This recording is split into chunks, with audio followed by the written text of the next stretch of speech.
Good morning, everybody, and on behalf of Bryson Charitable Group, it's a great privilege to welcome you to be with us this morning. At Bryson, we exist to build the best possible future. We exist to liberate the potential of people who have been deprived of the chance to maximize what is best in them and what is best in their situations. People have vast potential, but only when it is nourished. Only when people are respected, are listened to, when they're encouraged and trained, when they can experiment safely, when they feel confident and safe in being constructively challenged by new and sometimes difficult and opposing views. For the last 3 years, the DARE project has made an enormous difference to freeing people's potential.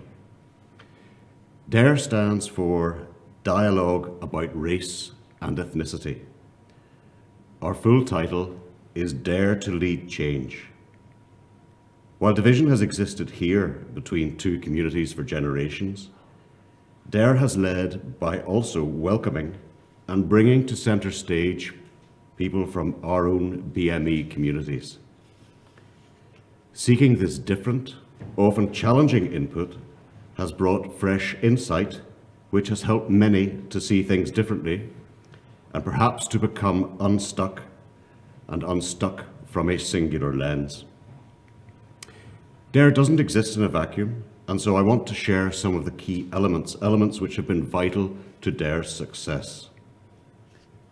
It is funded by the Special European Programmes Board, which aims to build positive relations through all communities across Northern Ireland and the border counties. It has involved well over 2,600 people, and so its reach has been very significant. As diverse as the participants have been, so too the activities, from mass events with a forum to cafe culture events, from city dialogue to many one-to-one conversations.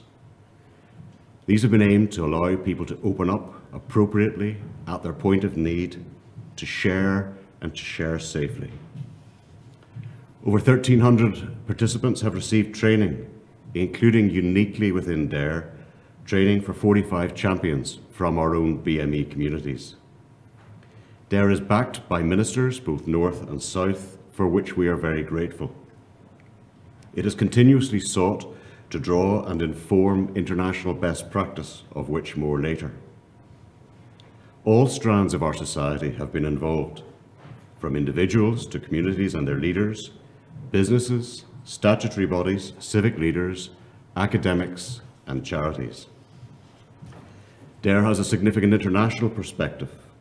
Over the next 2 days, we are delighted to welcome both local contributors and also those from Melbourne to Tenerife and from Leeds to Pittsburgh. May I thank you all who have contributed and will contribute over the next 2 days and indeed the next years on these activities. May I thank you all for daring to lead. I hope you really enjoy the next couple of days, and I hope that together we can continue to liberate the potential of every person, of every community, and together to build the best future. Thank you.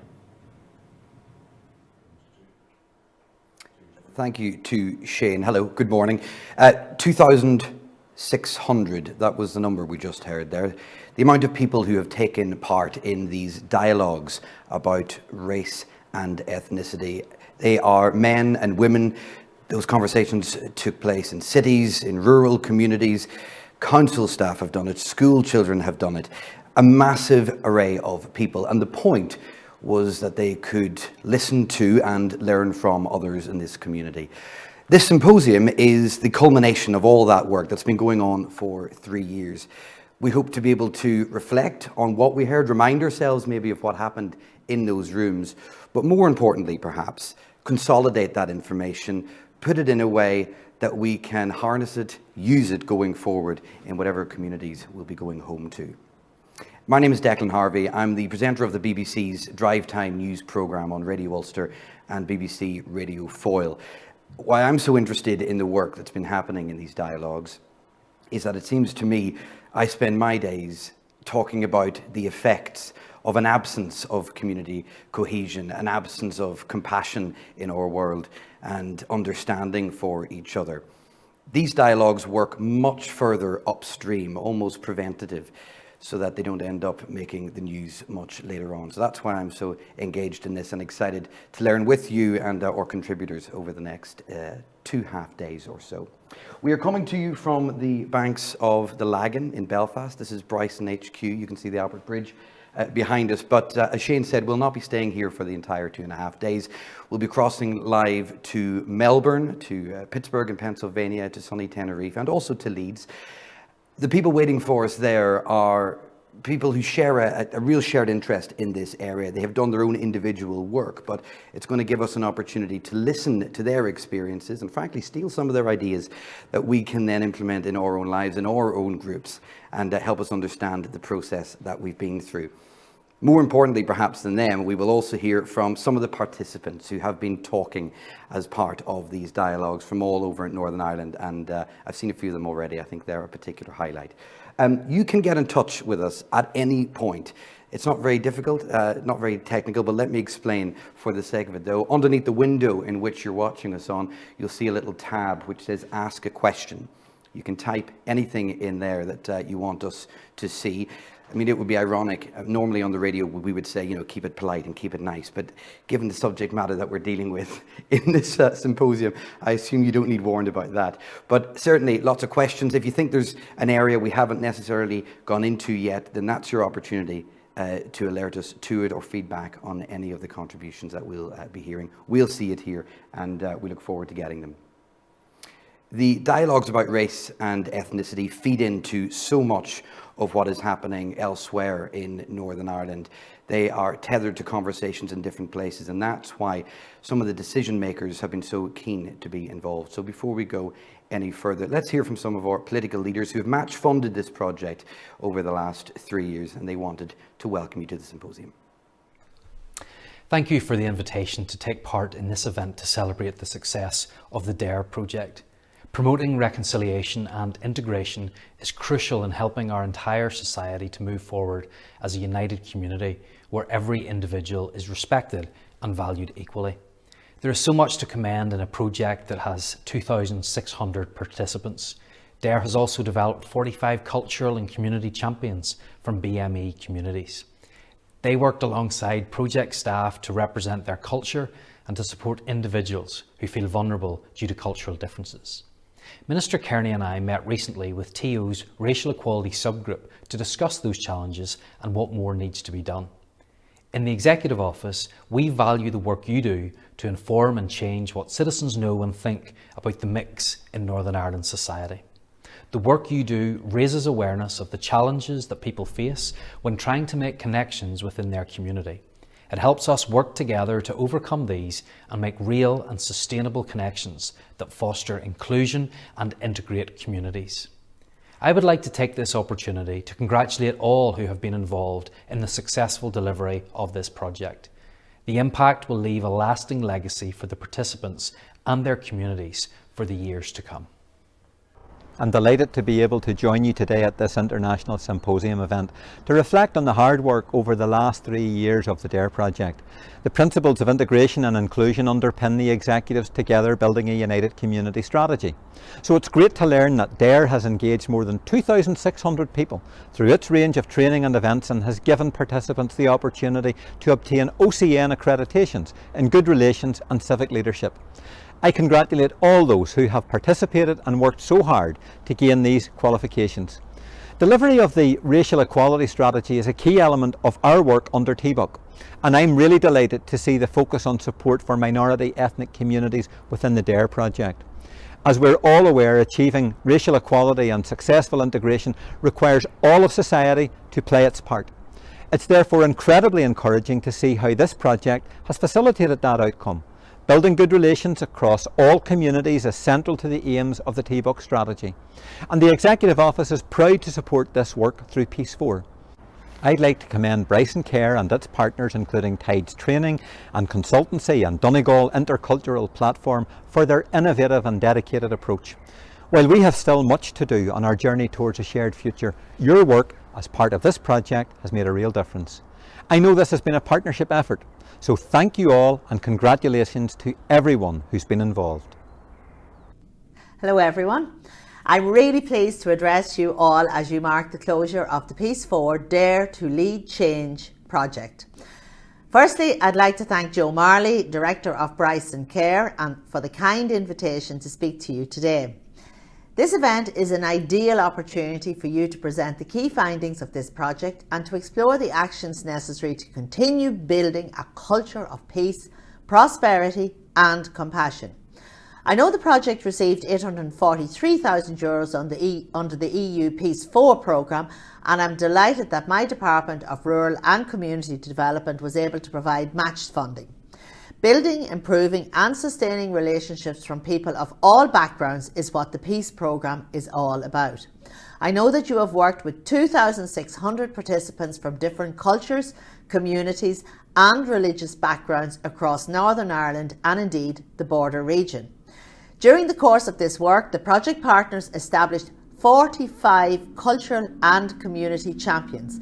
These helped to create an environment where people could be themselves, sharing their unique perspectives while knowing that their contributions were valued.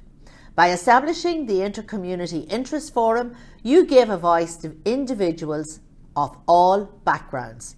You raised awareness of often sensitive issues and explored opportunities to help shape future policies and create better outcomes for all our people.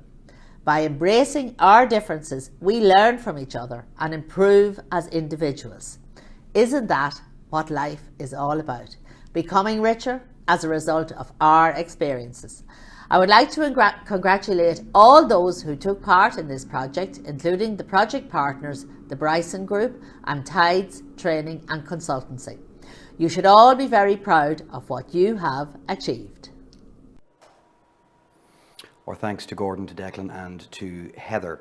The European Union has been sending money to help communities in Northern Ireland since the late 80s. The peace programmes since the mid-90s have injected well over £1 billion here. It is vital funding to help these kind of projects operate. So we wanted you to hear from Gina McIntyre. She is from the Special EU Programmes Body. My sincere apologies that I'm unable to join you all this morning for your event. I would, however, like to thank you for inviting me to take part in your two-day symposium, which also marks the completion of your fantastic project. And I, like many of you, I'm sure, regret that we cannot meet in person, and I hope that very soon this will become a reality. I would like to congratulate you on what you've managed to achieve through the Dare to Lead Change project. As a direct result of our shared past, many sections of our society have been unable to develop the capacity to deal with diversity and difference. This has only served to create a cycle of mistrust and suspicion, particularly for members of black and minority ethnic communities who face serious levels of hostility and discrimination. Your project, however, has helped to make a change by encouraging people to stand up and stop such abuse.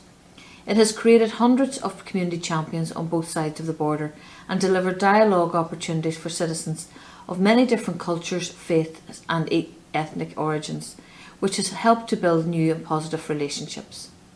I'd like to congratulate all of those involved in the delivery of the project, including the lead partner Bryson, Tides Training and Consultancy and Donegal Intercultural Platform. I'd also like to recognise the financial and non-financial support which has been provided by the Executive Office in Northern Ireland and the Department of Rural and Community Development in Ireland. We've been working really hard now this past year on the development of the new Peace Plus programme. It'll be worth approximately €1 billion, and this funding has tremendous potential to build and strengthen what has been created to date under both the Peace and Interreg programmes and offers many exciting opportunities. We've created the content of the new Peace Plus programme following a very comprehensive stakeholder engagement exercise held last year, which I know many of you engaged in with us.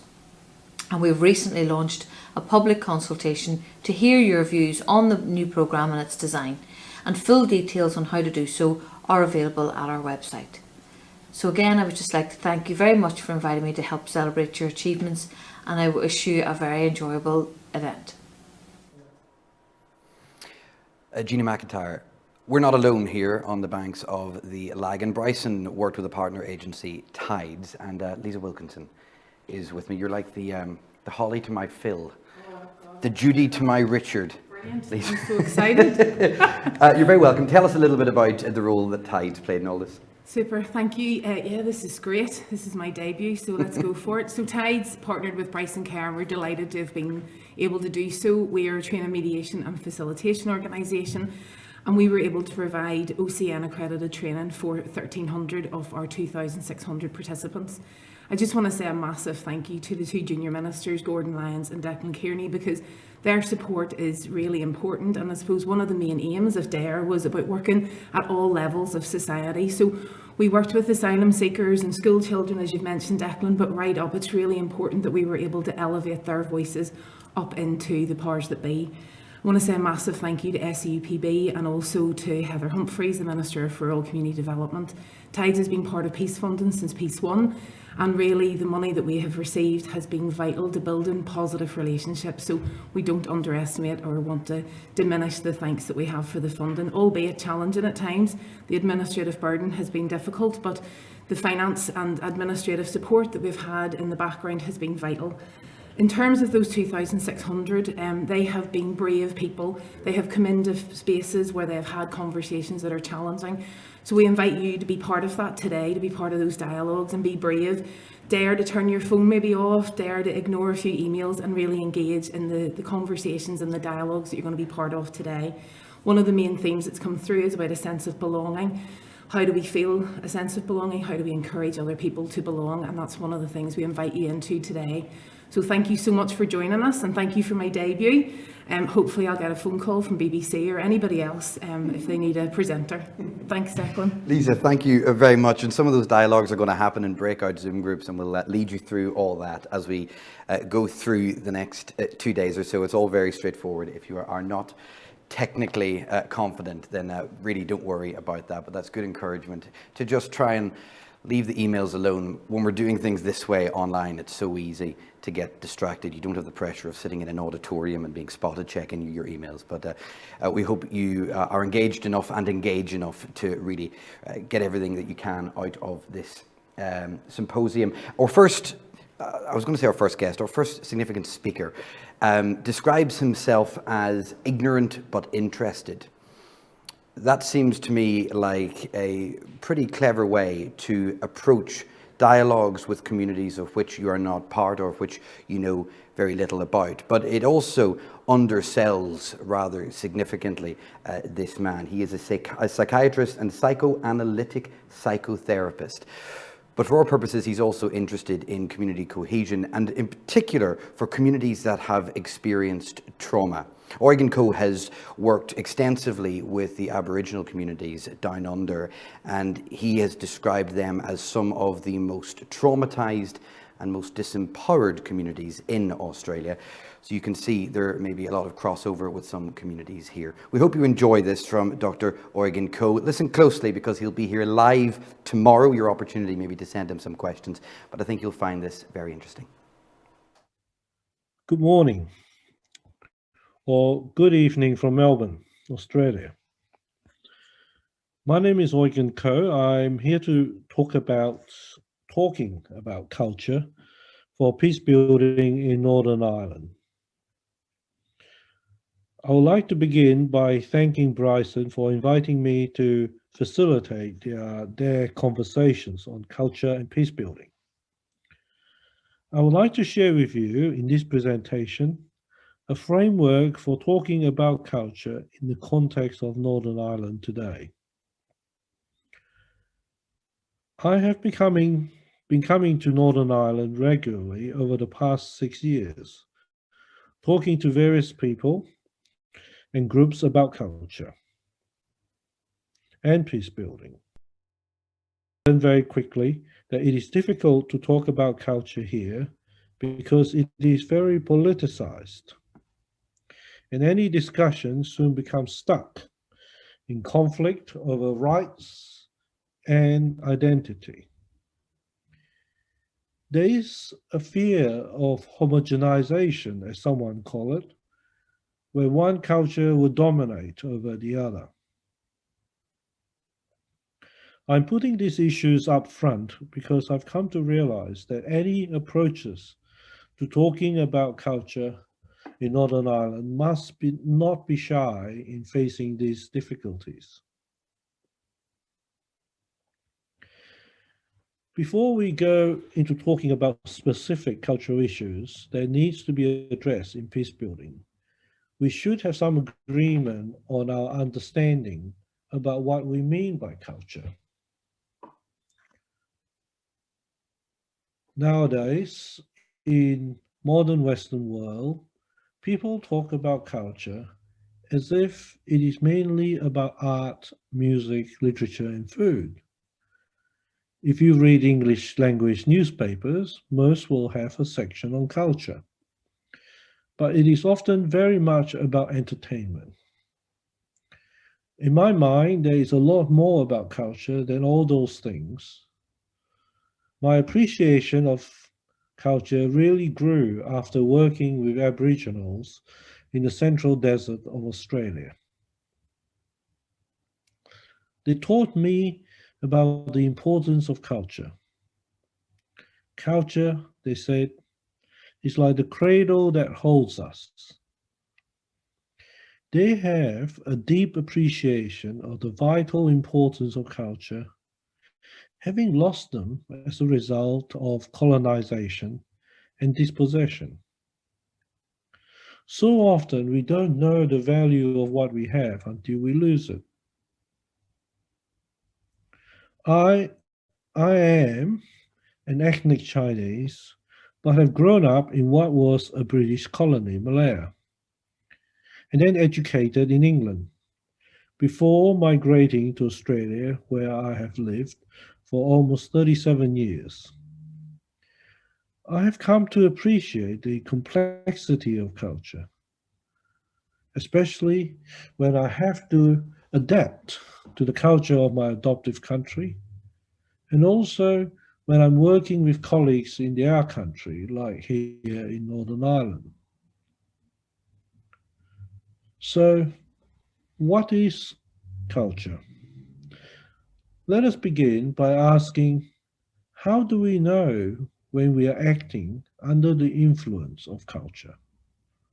Or how do we know that culture is at work in various situations?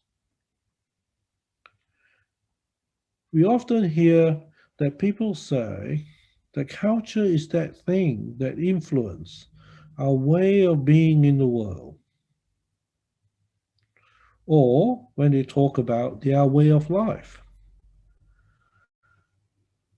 When we talk about the culture of an institution, community, family, or any group, we hear people say, that's the way we do things here. That's how it is. We refer to values and behavior that are given, assumed.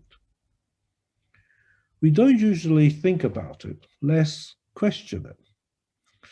It is accepted as the way it is.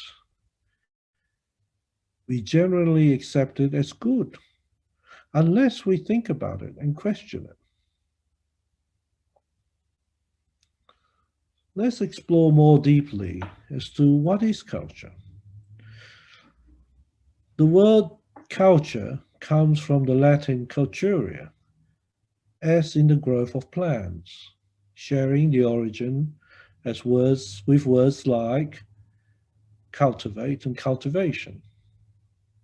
If we were a plant, then culture is like the soil that holds us and nourishes us. The content of the soil and its nutrients determine how we grow and who we become and continue to be. It determines our fruitfulness. The deeper our roots reach into the soil, the stronger we become. Consider a vine. Now, those of you who are interested in wines and the factors that influence their characteristics will know that a young vine with shallow roots is easily affected by the weather. A good vintage is dependent on a wet winter, a calm spring, and an even summer. Old vines that are 40, 50, or even 100 years old have their roots deep into the soil. They are more steady and are not so easily affected by the weather, but more by the character of the soil. I think there is something similar here in our consideration of our relationship, of that relationship between people and their culture. Migrants, and I have been a migrant several times, take a little of their culture with them. When we move to a new country, we are like pot plants with the soil from our motherland. We are very vulnerable. Those who have tried to grow things in pots knows how easily they dry up. And after a while, the nutrients become depleted. Migrants need to be transplanted into the land of their adoptive country.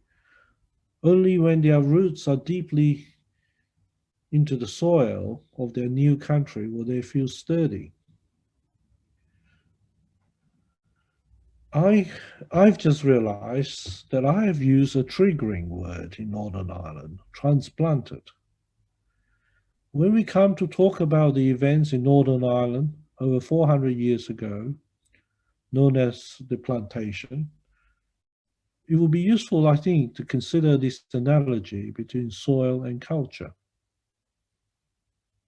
Until then, let us continue with our exploration of what is culture. I have suggested earlier that nowadays we tend to think about culture in terms of popular culture, and that related mostly to culture as entertainment. In my mind, these are what I call cultural products: the music, the food, the art, and literature. In fact, many sociologists and anthropologists and other experts of cultural studies have used this term cultural products. And they sometimes talk about cultural production or cultural industry. But there is more to culture than cultural products.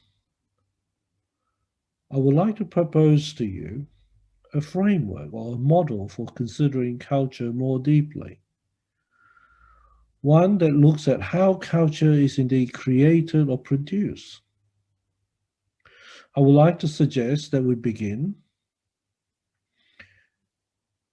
with cultural substrates, which starts with its raw material, which is our experiences. And since culture is a collective phenomenon, we are talking about our shared experiences. These experiences inform and influence the development of our values and assumptions. Or, to put it another way, our values and assumptions come out of our shared experiences.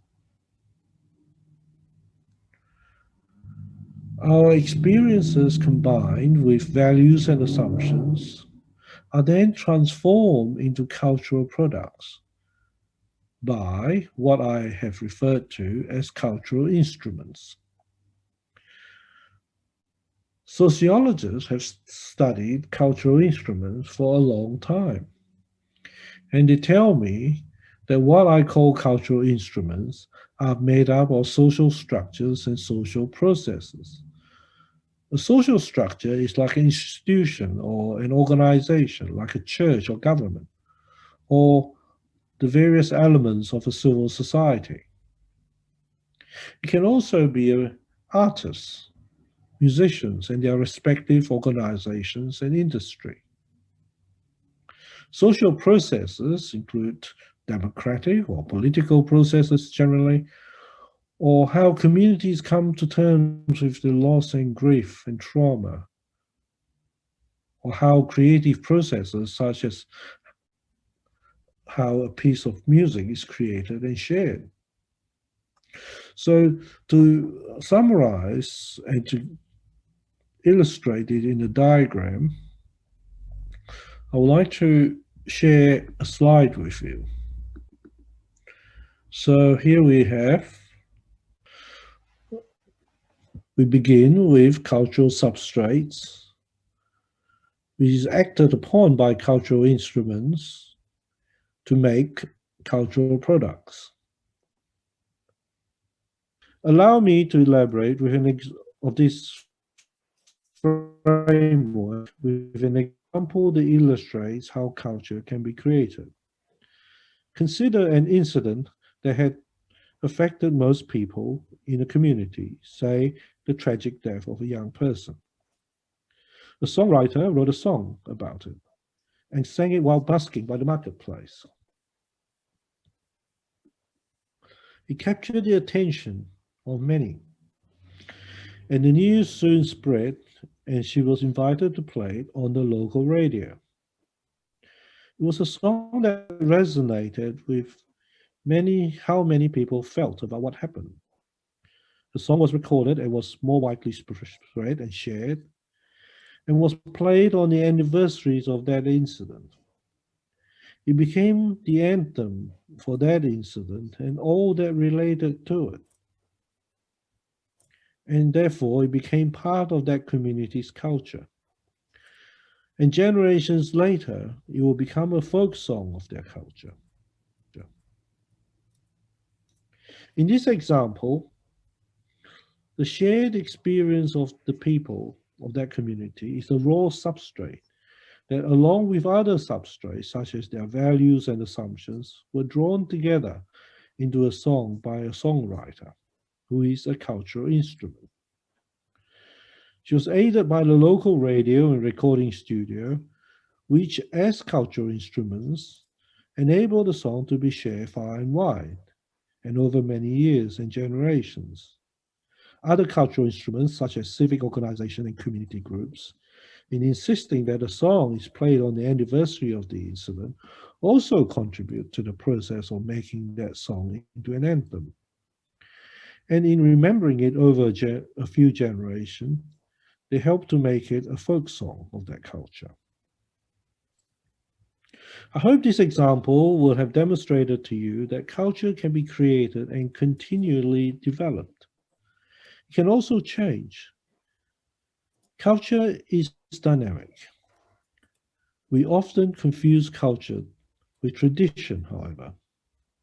Tradition does not change, and it is about preserving the past. Culture is informed and influenced by the past, but it holds and nourishes in the present, and it guides us into the future. I also hope that the example that I've shared would have illustrated how cultural substrates, instruments, and products are all parts of culture. If you're still unsure about how this framework for thinking about culture works, perhaps I can explain a little more with the metaphor of baking a cake. Cultural substrates are like the ingredient that goes into a cake: butter, sugar, eggs, flour.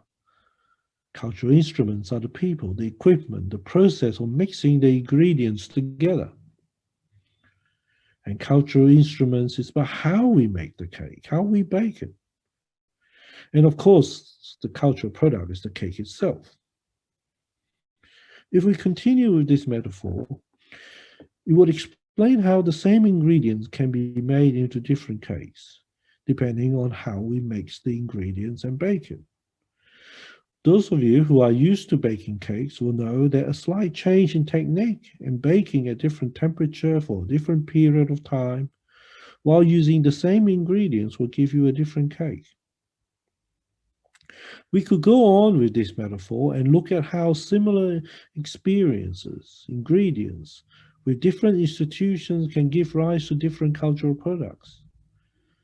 We can also discuss how if we want to change a culture, we need to start with changing its substrates, like the values and assumptions.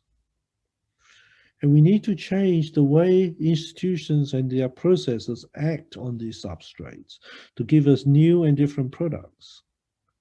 We could go on and on with this example, this metaphor. However, I should return to the question, how do we talk about culture in a way that we can change it or create new ones? I hope the framework I've shared with you will encourage you to think more deeply about your culture and examine it. Some of you might want to remind me that it is difficult to talk about culture in Northern Ireland, and it is politicized and a sensitive subject. Indeed, it is impossible to talk freely about culture unless we have a culturally safe space. Now, what do I mean by a culturally safe space? I mean, firstly, it is one where all cultures are held with equal esteem and respect. And secondly, people are experts of their own culture, and one should not comment or make judgment about another person's culture unless invited. Thirdly, commonalities and differences are equally valued. If we could all agree on these three ground rules, and now we are on the same page as what we mean by culture, then let us proceed. In the past few months, I've conducted several series of group discussion on culture with the aim of peace building in Northern Ireland. I've given the participants a scenario which I think they have found helpful. The aim of this scenario is to enable them to think about their culture together. I wish to emphasize the word together. Given that culture is a collective phenomenon that we share, we can only change it and build new ones by first talking about it together. Wait a minute, you might say. Why do we have to change our culture? I'm quite happy as it is. I can understand why you might feel that way. Indeed, there are some aspects of culture that does not need changing. But some have influenced our way of seeing the other. And I have been told many times in Northern Ireland today, many tend to assume that the other as the enemy unless proven otherwise. This, I think, is the legacy of the conflict. To build peace, we need a culture that is less dominated by fear and such assumptions, and one that is more likely to treat the other with compassion. So let us continue to talk about culture and examine it together. So back to the scenario. I would like you to imagine that we are starting a new Northern Ireland on planet B. And each of you have been asked to bring some of your culture with you. There is only enough room for 3 pieces of luggage each. It is recommended that in the first luggage, you pack a culture that will help you to feel comfortable and secure if you fall ill, stressed, or traumatized. In the second, please pack a culture that will help you to relate to people that are different from you, with a different background to yours. And in the third luggage, please pack some of your cultural substrates, ingredients, and instruments that we can use to build a new culture together. So I shall leave you to think about it and hope to see you at one of the discussion groups in the future. Dr. Organ Coe, I think some of those observations are fascinating. He'll be joining us live tomorrow. So remember your observations and any questions that come up in your head, because you will have the opportunity to put it to him then. Just a kind of a challenge to consider culture in a slightly more sophisticated way, breaking it down into those substrates, the processes, and the products. There were some of you who are joining us this morning who were lucky enough to take part in some of the sessions that Organ did in Belfast, having discussions about culture and tradition. And if there are two words that are mentioned when things get heated in Northern Ireland a lot, they are probably two of those words. So surely a better understanding is better for everybody. But as I say, some of you watching us this morning took part in sessions as part of our dialogues with Eugen Co. And we asked Lisa to catch up with you again, just to see what your reflections were, how that information has settled, and how you've been applying it to your own communities. Here's what happened when that dialogue happened. I'm Lisa Wilkinson. I work for Tides, who are partnered with Bryson. So I think you've all met Yulia. So I work along with Yulia. The first question, thinking about the conversations within the workshops that you had with Eugen, what's been your takeaway, or what stayed with you, shared with other people? So who wants to kick us off? I'll do it to get it over with. Thank you, Trevor. One of the things that struck with me was we talked about the zero-sum psychology, and I think it resonated with me because everything in this country revolves around that issue, that someone has to always lose and the other side has to win. Yeah. When that needs to be changed, it's through everything that we, everyday life. It's through politics, housing, education, the whole lot. Until that starts changing, I don't think we're ever going to move on in Northern Ireland. Yeah. That thing about somebody always has to lose and somebody always has to win is wrong. Even in housing, if West Belfast got 60 houses and South Belfast got 40 houses, people in South Belfast would possibly take that as a loss because they only got 40 houses. Yeah. What about looking at it, the fact that they got 40 houses, instead of always having that, no, we've lost out? I think that we should be looking more of in that sort of direction, instead of not what we're losing, what we're gaining. Okay, super. Sam or Kenny, Robert, or the Ploy Group, do you want to have a Yeah, I'll go ahead. The thing I took away most was sort of hearing everybody's views, that nobody wants to sort of destroy each other's, traditions, culture, or whatever. We want to have a mutual respect of it. Certainly within this group, I felt. I think the issue is probably more political leaders like to use it as a wee tool against us, and I think we were all in agreement that equality doesn't mean eradication. We have to get a mutual respect. Unionist loyalists will have to be able to celebrate their culture, and other people, the Catholic side or whatever side. So I think it's sort of getting back to realizing that not everything's offensive, and we certainly shouldn't be hiding things away either. We can't forget the past, because we'll repeat that in the future if we do. So I think obviously in the group and talking, we all seem to be in the same boat. That we sort of respect each other, and that has to be the foremost. Brilliant. Super. Thank you for that, Robert. Just on what Robert had said there, I totally agree, and also agree with what the previous two speakers had said as well.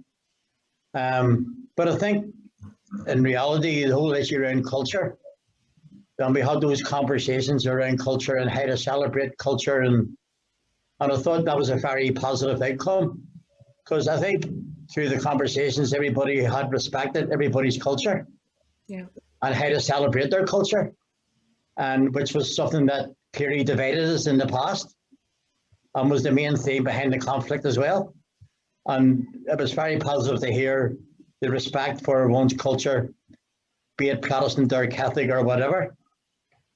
But I think it was also very important to discuss as well that our ever-changing society, that Northern Ireland in itself is becoming a more integrated multicultural society. And how do we embrace that as a strength and not as a weakness within moving forward? I mean, like, what else could we do as a more collective, a more sort of multicultural society that will celebrate 100 years of Northern Ireland that everybody is in agreement with? I don't think everybody has got the opportunity to express that. And I think it's up to now. Up to now, it's only been a one-sided process within loyalism.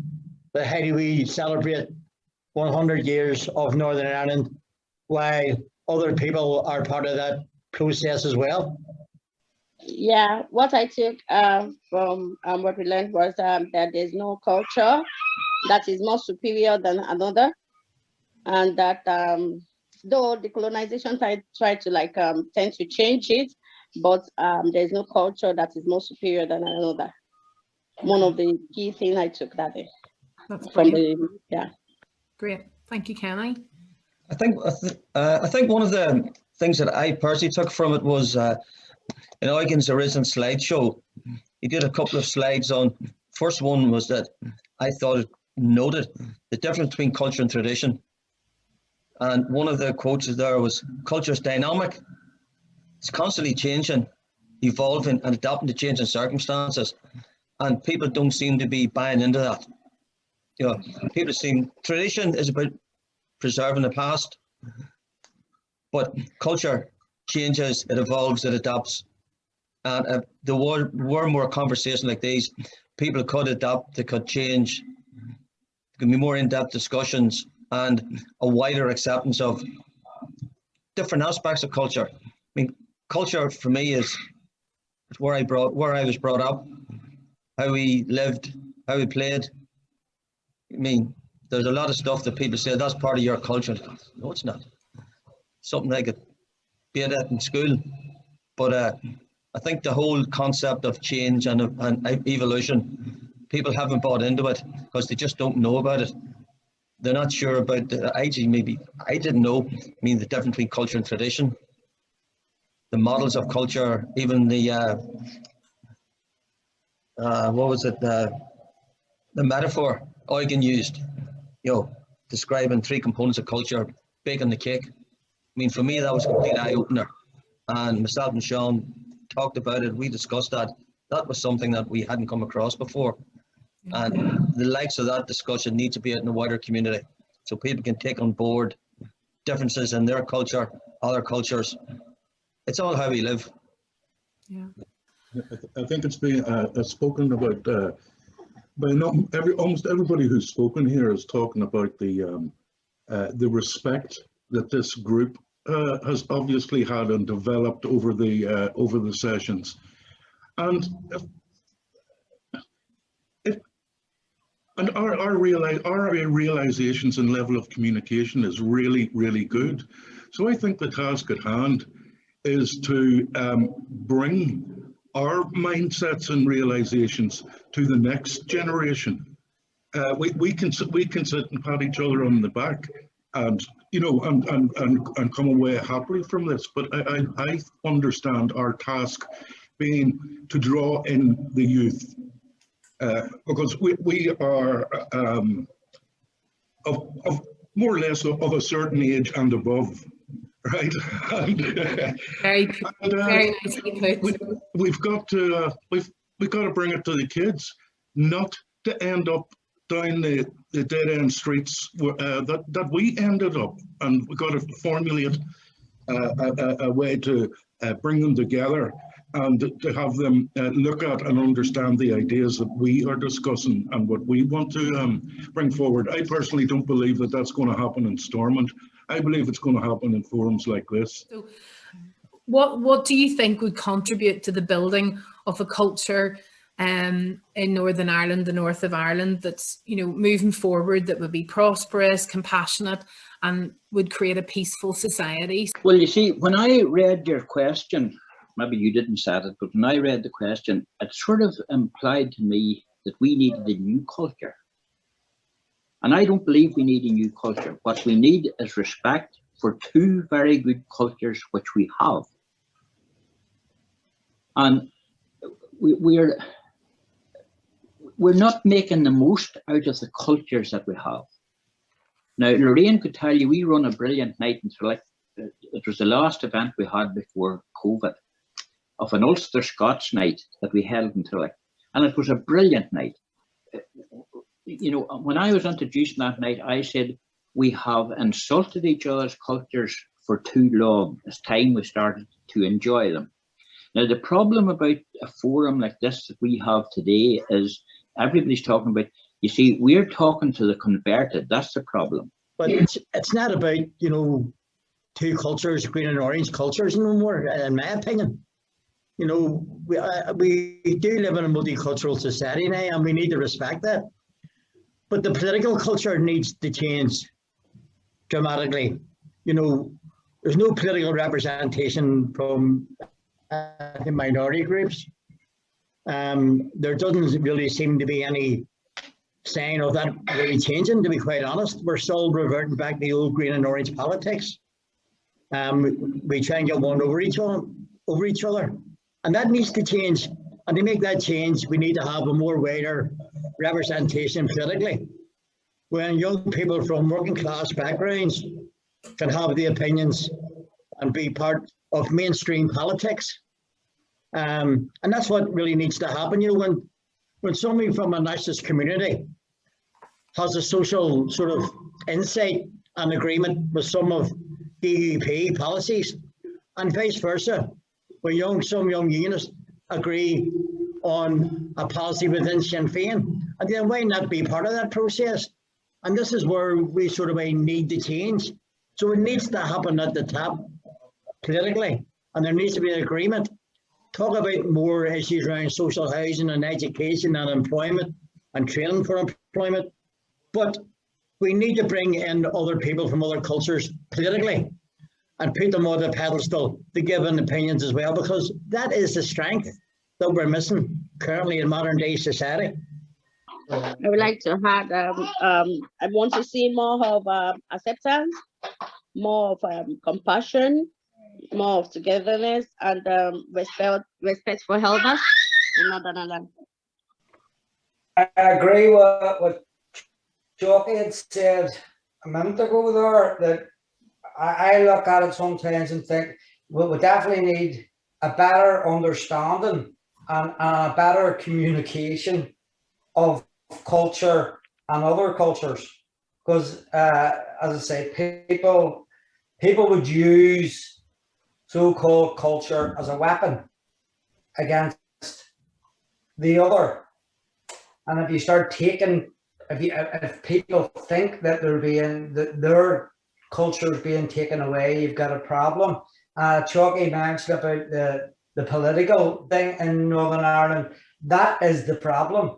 People could probably get on no problem in Northern Ireland when they come down to it, if you took politics out of it. It's a lot of things in Northern Ireland, everybody knows, is about your past experience. And if you've got a past experience that's bad, it sticks in your mind. It's trying to change that past experience. I've had bad experiences in the past, but I've been able to move on. Not everybody can do that. As Barney said, we're all right in this wee group, and we seem to be able to get on. We need to get that out to the wider community. You see, I belong to a very nationalist family, if you wanted to put it that way, a GAA cultist family. But I live in a totally loyalist area. And I have lived here where I'm sitting in this corner. I can go back till 1850. 1850 now, not 1950.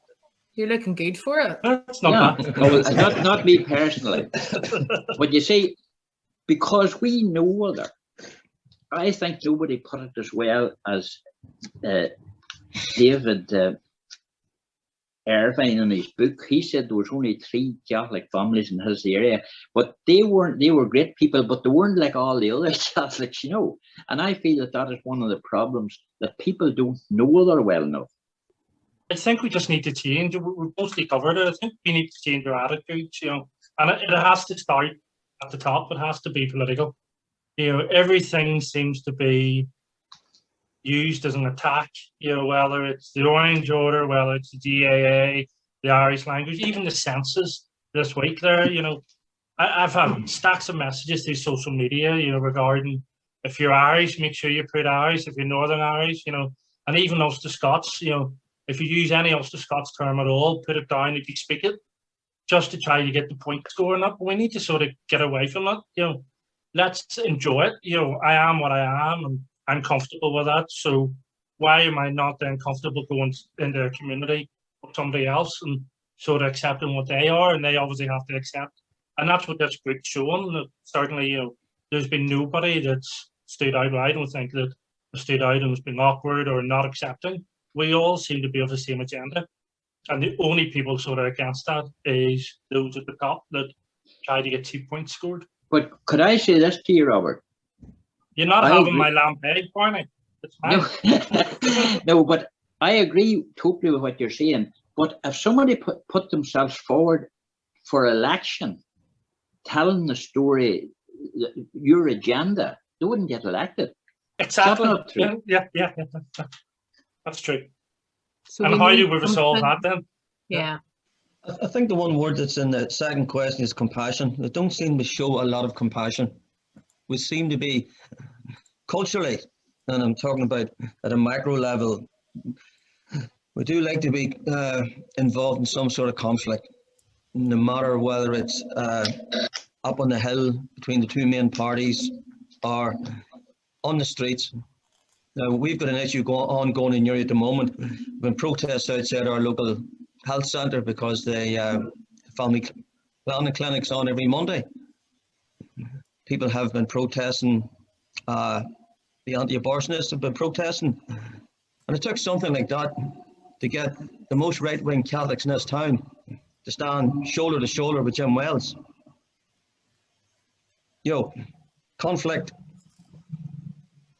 even at a micro level, you'll only get people of that ilk coming together for now conflict.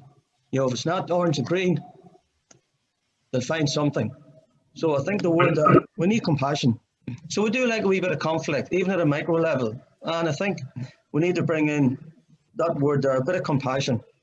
People need to stand back and look at maybe the bigger picture as we are and bring it down at different levels, because there's a complete lack of compassion as far as I can see. Yes, and we identify ourselves with either, how many times have the words Catholic and Protestant been used in this discussion so far? And there doesn't seem to be too much listening to those who do not belong to a particular faith or group. And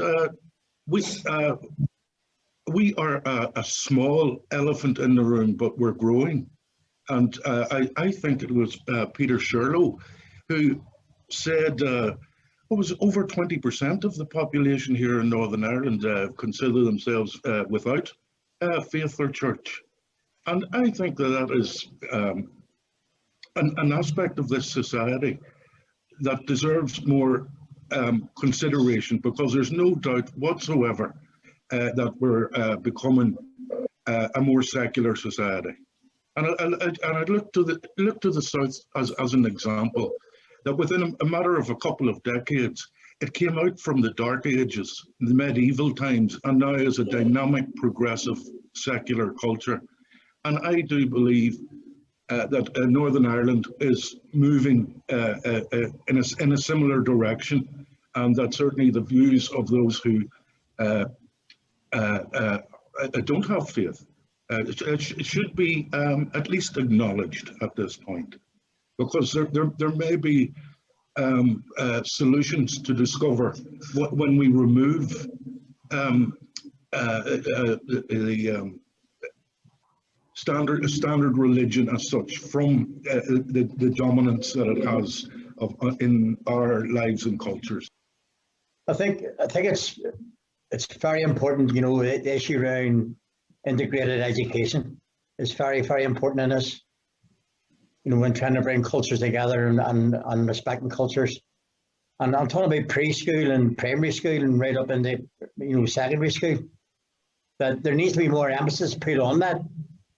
And I know there has been great success in integrated education presently in relation to cultures and celebrating cultures within under the same roof and accepting it, and in some cases being practicing that process as well as part of other cultures. So I think it's very important that integrated education, there needs to be more emphasis put on it. And when I talk about integrated education, I don't necessarily mean about religious education within integrated schools. I think, you know, on a Sunday when culture is celebrated more so than any time during the week, but education is about building relationships and establishing partnerships within young people and respecting each other as human beings and respecting each other for their culture as well. And there's nothing wrong with accepting other people's culture and being part of it to a degree, and celebrate culture as a united people. Lisa, I would agree with Sam. In certain areas, it's virtually impossible. Like Newry's 97% Catholic, to have bums on seats integrated education, but we should have an agreed national integrated curriculum. Absolutely. That should be promoted all over. You know, so it doesn't matter whether you're in a mixed area or an area is 100%, whatever. If the curriculum is integrated, and then we can make some strides forward. Any other final comments from anybody that they would like to add in? Just on what Barney had said earlier on, you know, you're talking to the converted here, and not everybody has the same opinion as us outside of this forum, or this meeting. You know, and it's about reaching out to those people and trying to change those mindsets as well. And how do we do that? You know, what's the outcomes and what's the results of us as individuals have done on the ground? What impact are we having? How's it being measured?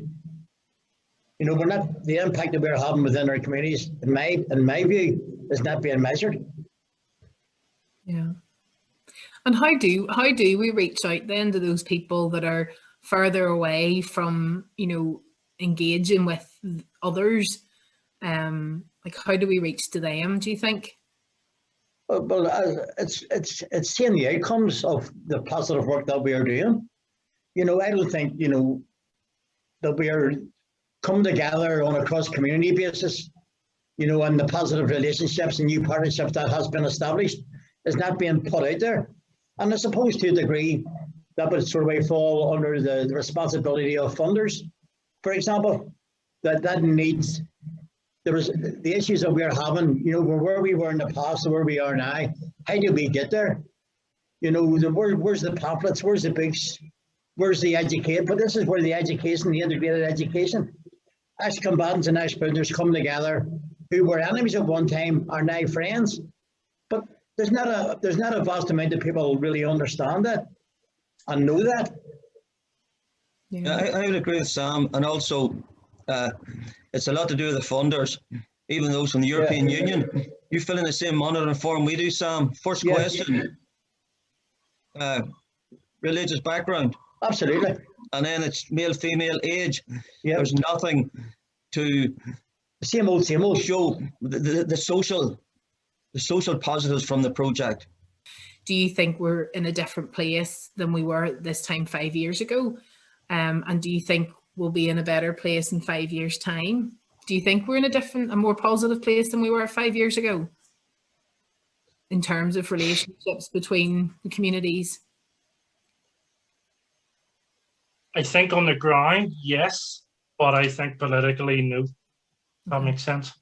Yeah. I think our political parties are more split than ever, but I think at grassroots level, you know, within the communities, people are just wanting to live and sort of work with each other, and if they want to do this or if they want to do that, but then our political parties just seem to be wanting to put a wedge between us, but that keeps them in a job, let's be honest. I think we're something similar. We're not any better, I don't think. And as Robert said, it's all down to politics. not people. The political parties in Northern Ireland, I don't think they actually want people to change, because it will upset their little apple cart. So, well, if people start changing and that they have to actually do some work, and they can't be playing that green and orange card every day of the week. Yeah, I think I said before in one of the meetings about if we didn't have green and orange politics, would these people get elected? Well, there's one question I would have to ask. I don't know the answer to it, but are we in Northern Ireland? I'm talking about everybody, the whole 1.8 million. Are we an extremely conservative people that can't be sort of, you know, it's in our DNA not to change? You know, that's a very relevant question. You know, we're all capable of change. I mean, ultimately, these the major parties in Stormont are put in by the populace here. I think it's fear as well comes into it for a lot of people. But we are discovering that the fear is groundless. I mean, our group here, we have moved towards that. You know, if we are sort of representative of, you know, the various cultural backgrounds in Northern Ireland. So we need to build the confidence then that change is okay, and it's back to that kind of the first few comments, that it shouldn't be about win or lose. Is there anything else you would like to add to the conversation?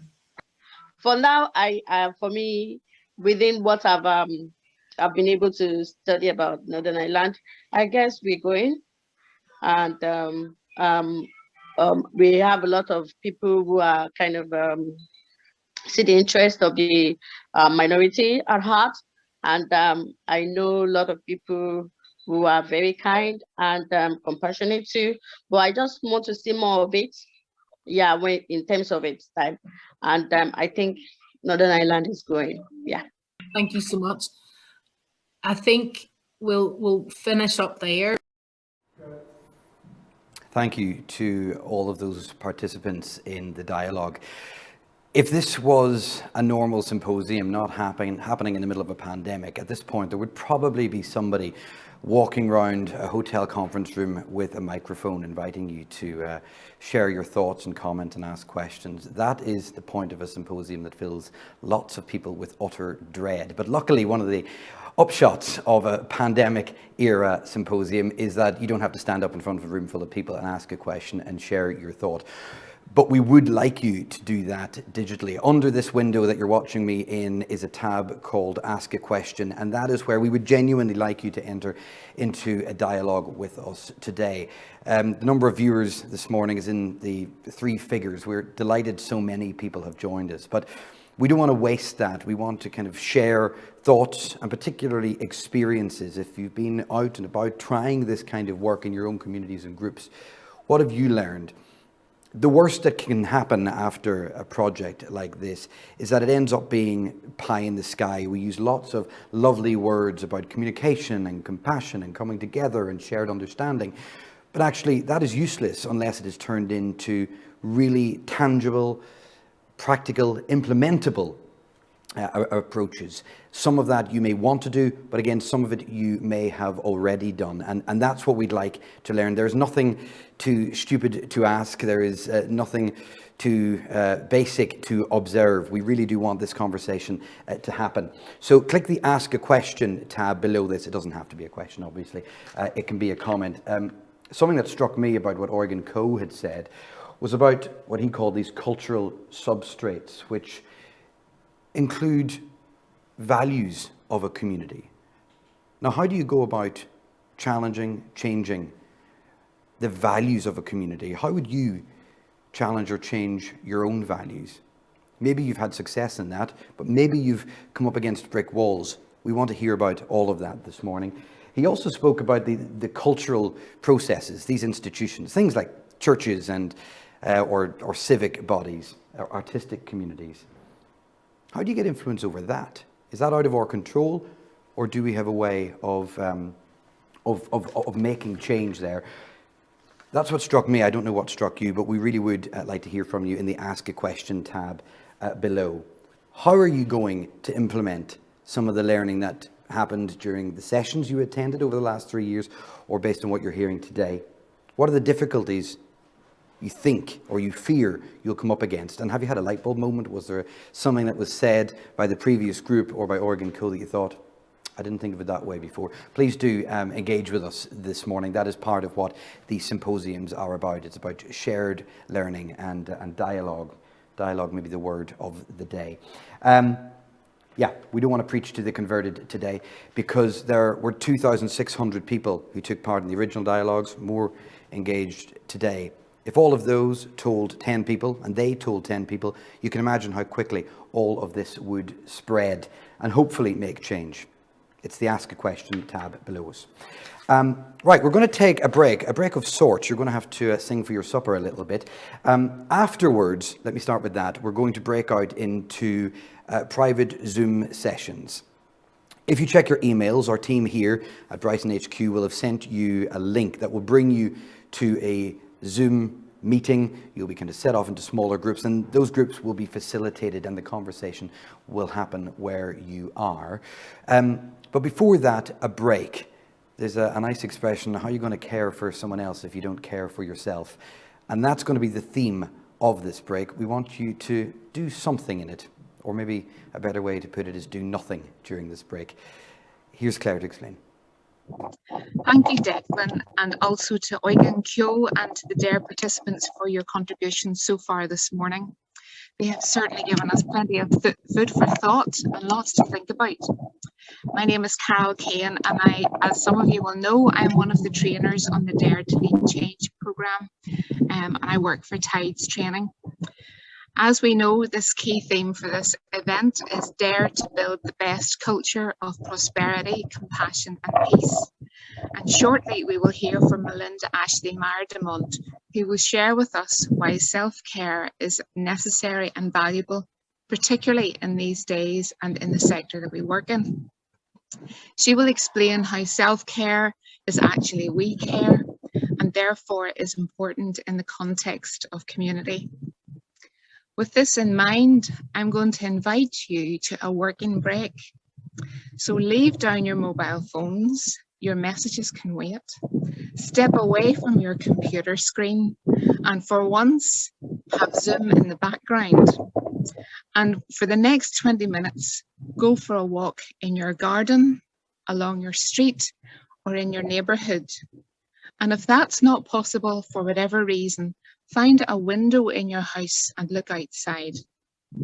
In your viewing, look for something that attracts your eye, that looks beautiful or that calms you down. This is a little time for you in the conference. Then take a photograph of the thing that attracts your eye and send it to us on Twitter on Build the Best Culture. This will be on the screen, the address will be on the screen. And we are going to take a collage of these images and reflect what we see and where we are based so that this is shown on our screens through the rest of the event. Not to disturb your break from the screen, but on the return of your meanderings, we would like you to consider 3 messages that you have heard this morning, 3 key messages, so that we can share those later on as well. And after 20 minutes or a time away, we'll hand back over to Declan, who will lead us in the next part of the conference. Great stuff. That wasn't Claire, that was Carol. Sorry, Carol. Yeah, the hashtag, it's on the bottom of the screen there, Build the Best Culture. Start sending those photographs to us, please. The Zoom link, again, is on its way to you. That's for after the break, and you'll be asked to consider the 3 key messages that you've learned so far. And you've done us proud. Thank you very much. You really have been getting in touch with us. Just before we go for a break, let me bring you a few of them. Jerry says, very honest, insightful observations. I agree we need to share these thoughts with the younger people who are susceptible to influence from others to carry out acts or display behaviours that perpetuate fear and mistrust within communities. Des says, inspiring discussion. How can we continue to create discussion forums, i.e. citizens' assemblies, and the like. Our best resource is people. I don't think you'll get much objection to that, Des. Finally, from Michelle, she says, do we need to start having these conversations about culture in schools, especially now that Northern Ireland is becoming a multicultural society? If you have been having conversations like this, dialogues about race and ethnicity with younger people in schools, you've some experience of that, then join this chat. Tell us how it went. What was your observations of that? Michelle also says that a very good point has just been made, that we don't have any people from a different cultural background as a political representative within our government. I suppose you could say the Green and Orange would argue that they are culturally different. I assume you're referring to maybe ethnic backgrounds, that kind of stuff. And of course we have Stormont elections next year. So how do we speak in our communities about that? What options are there ahead? You can chew on that. You've got work to do during your break, not least to do absolutely nothing. We'll see you back here in about 20 minutes.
diese Töne,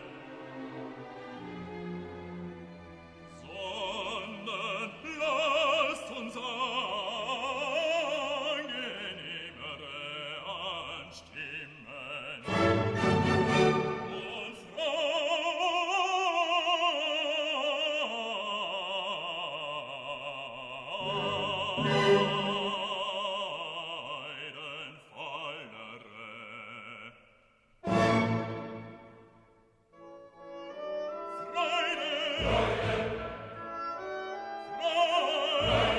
Freide, schöner Götter, Funken, Tochter aus Elysium,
All right, welcome back. Hope you had a good break. If you did take part in the stillness exercise there, it might just be worth for a second registering how you're feeling now compared to how you did 20 minutes ago. That kind of recognition and checking in with yourself might be useful for something that's coming up a little bit later in the morning. But thank you for all those who took part in the hashtag Build the Best Culture photographs as well. You have been talking a lot on our feed. Before we go into the Zoom sessions, which will happen any moment, let me reflect some of this. Paddy says, can we get the political parties to participate in the workshops that grassroots communities are already participating in to enable them to catch up with the change happening on the ground? This is interesting. The political parties weren't involved in that capacity in the first phase of Dare to Lead Change, but there are plans afoot to get MLAs sitting down involved in a conversation. The work is underway. I think it's very much up to the MLAs whether they do in fact turn up for those dialogues. Laura says grassroots strategies centre around building relationships that can be maintained and strengthened over time. Do we need to challenge funding structures providing piecemeal support and that doesn't allow positive work to continue and move communities on? Funding is always an issue, we know.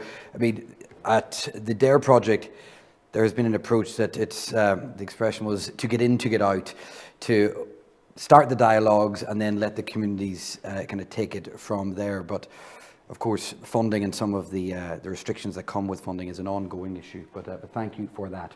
Okay, so let's get more of your ideas now. These are the 3 key messages that have stood out for you today, and we're going to send you off into individual Zoom groups. We're going to break you up into groups of around 8 or 10, and they will each be facilitated by somebody from our team. At the end of this, we'll pull together the 3 words from each group, and then we'll try and pull them into kind of general themes to see if there's some kind of consensus today or anything emerging. There may not be, but we're going to find out. So the Zoom link will have been sent to your email already. That's the fail-safe. What will be much, much easier is that if you scroll down on this page, further down the page, you will have the Zoom link there. You will also get it, I think, on the live chat as well. There should be a link there. But there's 3 different options for you in the live chat at the bottom of this page. That's probably the easiest one to find. And if all else fails, check your email, and we'll see you back here in around 40-45 minutes time or so. But enjoy this session and enjoy the dialogue you're about to have together. Okay, clear. Well done. Good.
So how was that for you?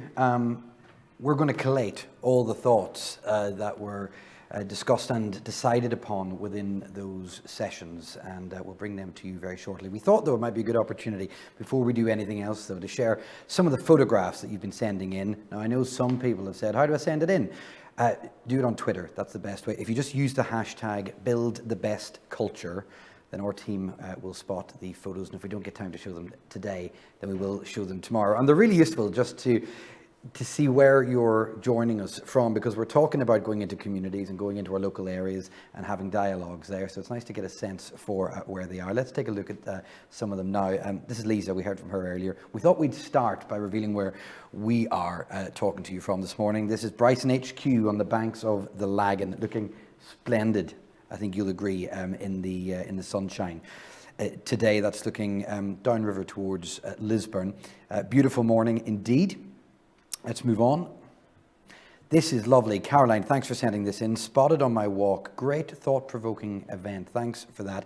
There was a bit of discussion here about whether this was cherry blossom, and our colleagues seem to think it was cherry blossom. I'm going to venture that this is not cherry blossom. This is cherry plum. And don't ask me what the difference is between the two, but I understand this is cherry plum. Cherry blossom, a little bit early in the year for that. The next one.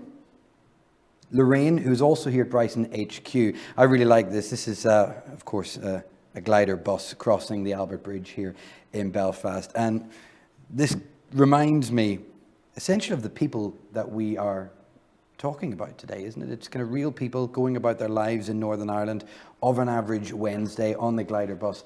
They are included in the people who we are trying to get involved in our greater dialogue and to benefit from any kind of cultural change that we might be able to achieve. Fresh and bright day, absolutely, Lorraine.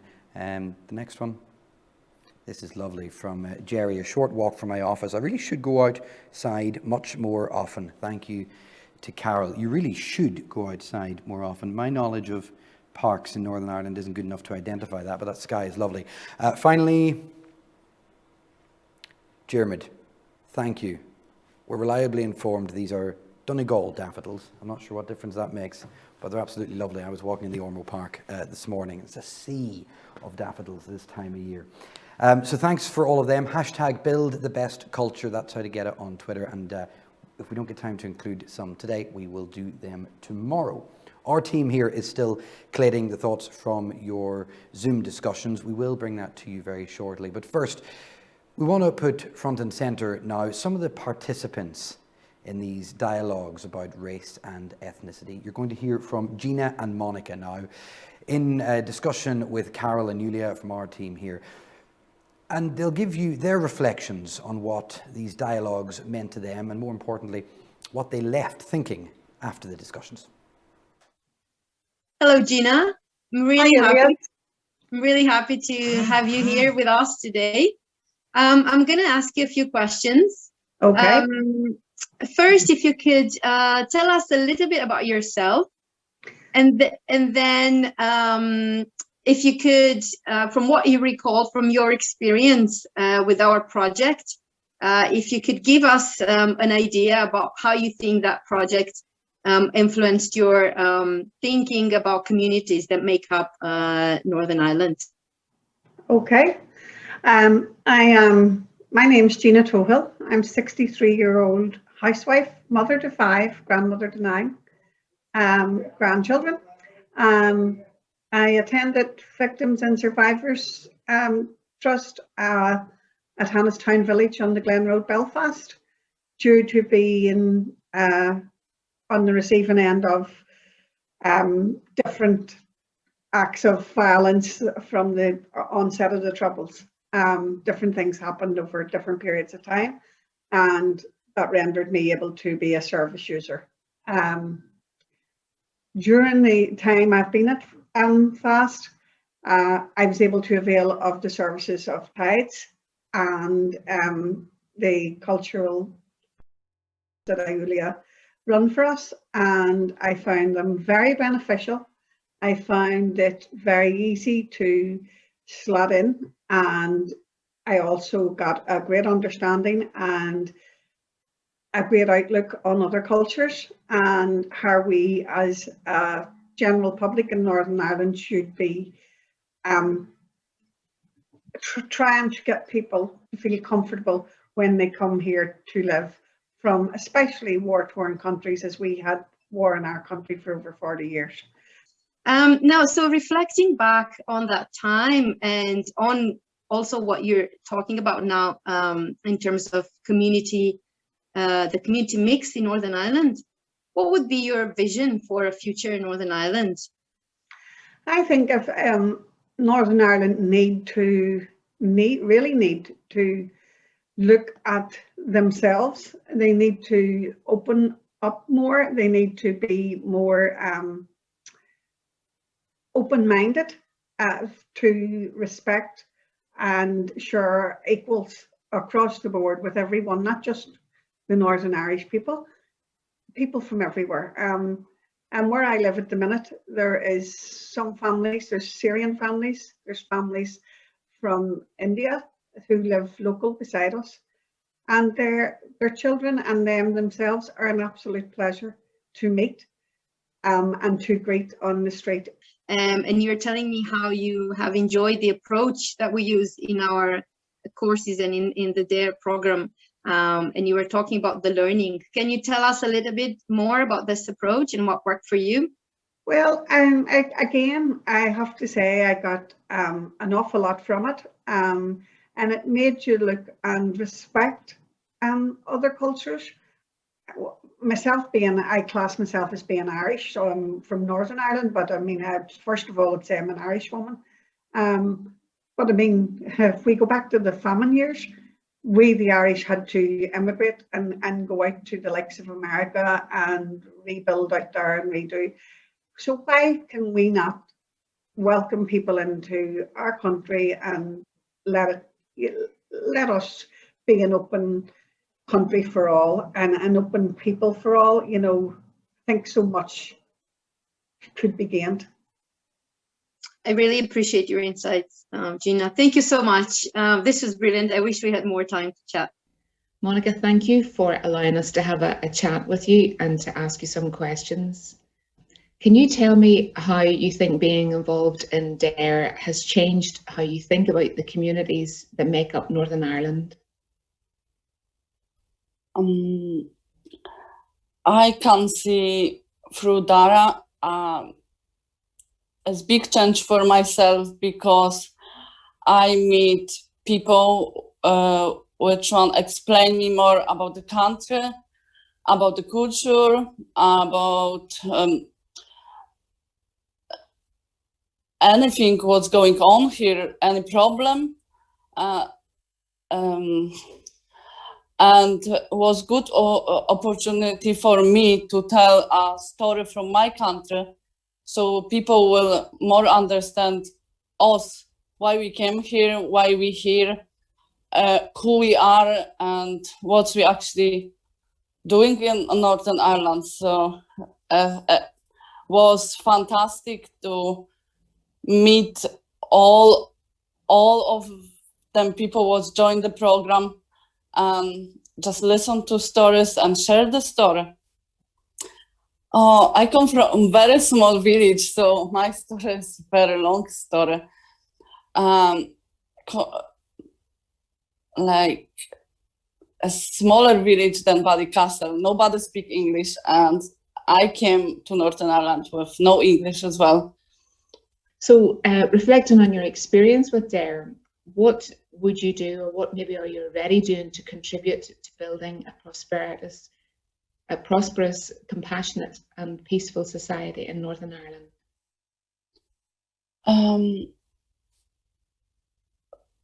What I do, I think I using that what I learn every single day in my life. I'm working in Cormilla. Yeah, like before I'm joined that program, I'm constantly working. Was like I came here and I work, and you not have really time, or people you work with, you actually work with them. You're not asking question, what's going on, why is that?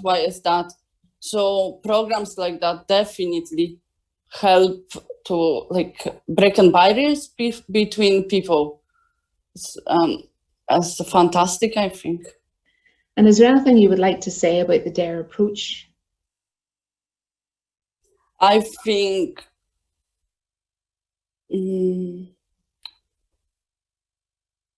program like that should be continued forever, because I can see not just on my individual, just on everybody who joined that program. I can see after there was different people, they have less question, and they was more open, more respect to each other,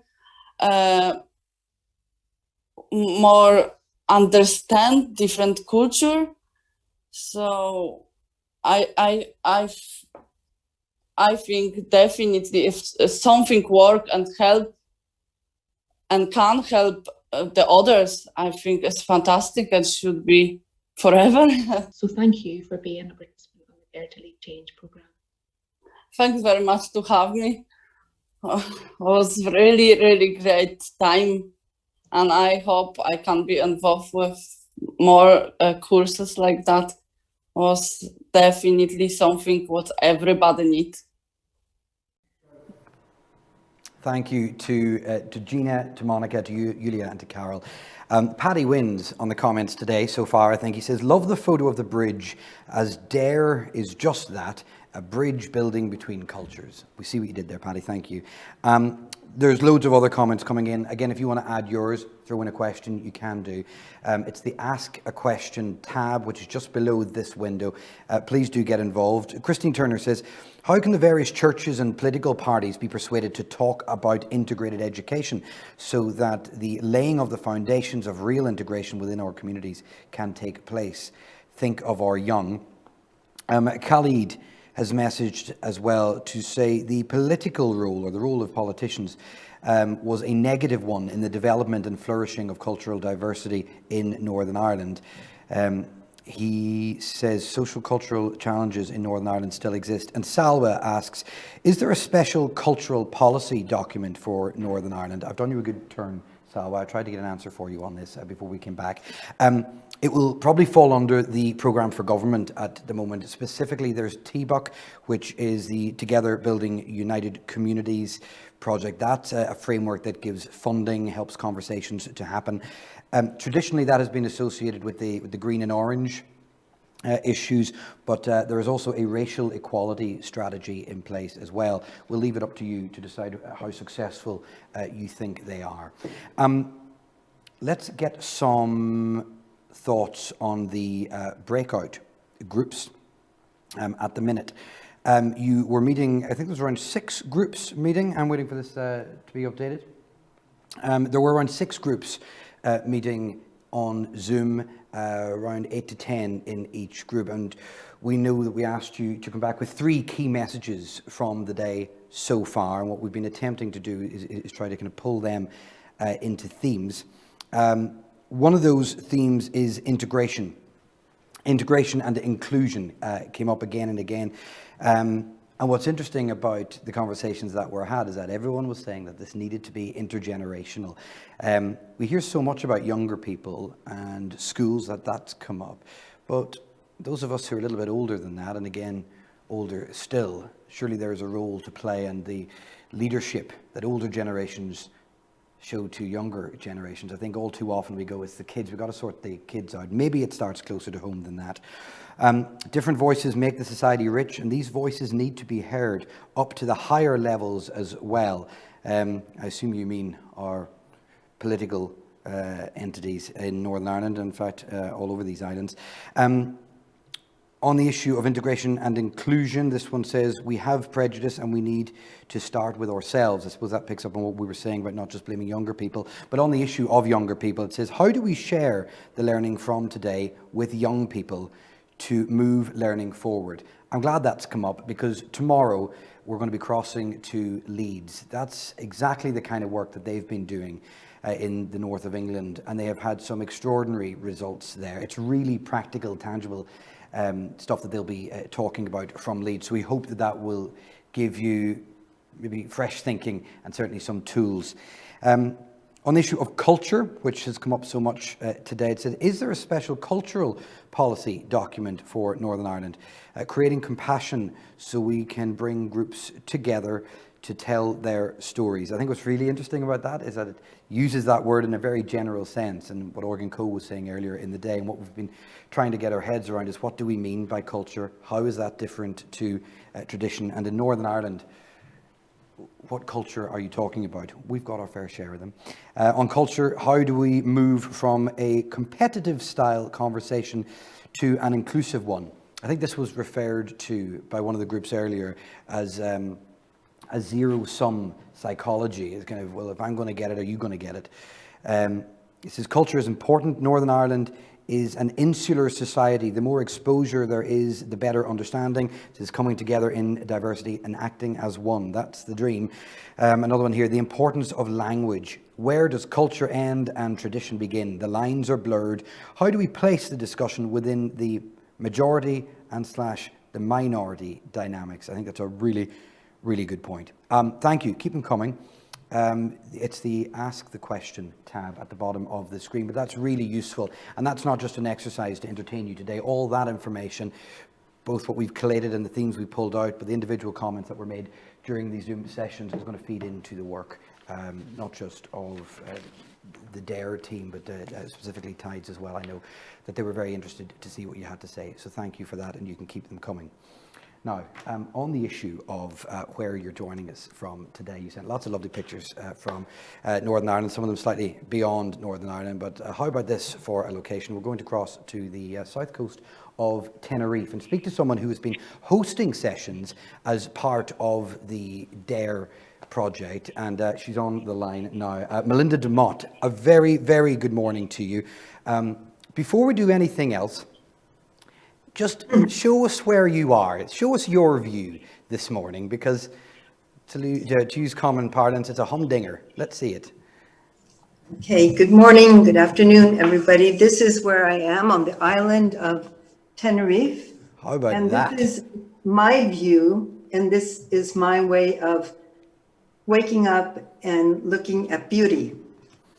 Well, you sure trumped the Donegal daffodils with that view anyway. It's very good to speak to you. You are director, co-founder of the Norwegian Institute for Expressive Art Therapy, and your whole area of interest is around self-care, and it goes back to what we said earlier. How are you supposed to care for others when you're not looking after yourself? So I'm going to throw over to you to explain why it's important, how we do it for the next 45 minutes or so. But if I could lead you off, I suppose the issue of self-care maybe has never been as prescient as it has been in the last 12 months where we've all been dealing with the pandemic. Well, I think it's a time where self-care has never been called for so much, but it's not only self-care, it's we care. It's how in this time it's especially important to build bridges the whole time, because the topic for today is, techniques in self-care. Why is it so important to care for ourselves, and how do we do it? And today, the pandemic is called the invisible war, and we're living in a collective trauma. And my background is in mental health. I've been working in mental health since 1973. I've worked in many different countries, and I majorly worked for the last 30 years with traumatized refugees and people who have survived nature-induced trauma. And usually when you have asylum seekers, they are in an in-between space. So we have all been thrown into an in-between space. But I would like to start off with, after seeing all these beautiful nature images, just taking a deep breath, because what we do when we're in this unpredictable time, not being aware of it, we hold our breath a lot. So just, before I start with my slides and, you know, just sense the image you've been looking at or the picture you took, and take a deep breath and even stretch from your chair and just feel that you can breathe out. It's sort of like when you're a little bit stressed, you get your shoulders up and you breathe in, and then you go, oh, it's over.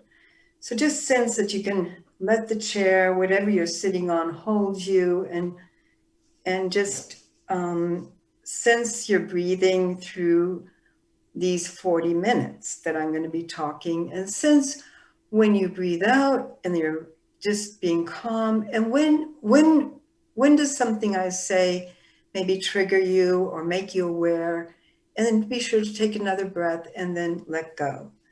So I'm going to be now talking and showing slides. It's always good when I'm showing slides because I feel it gives you something to focus on, and it helps me to keep the red thread. I'm now on the island of Tenerife because I'm in lockdown. It's a beautiful place to be. So I've been doing a lot of self-care because the weather makes it possible for me to be outdoors. And self-care can be hobbies like playing tennis, walking on the beach, but self-care can also be the way you get up in the morning, the way you drink your coffee. And many of us think about the way we do things during the day. We're not really aware of what we do. And so I'm inviting you through this lecture to become aware of your daily rituals.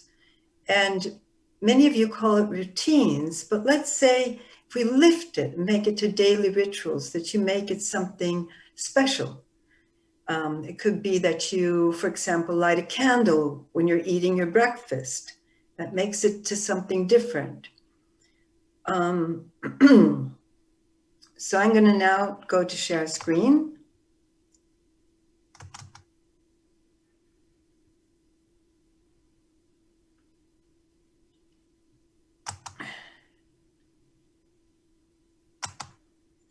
So,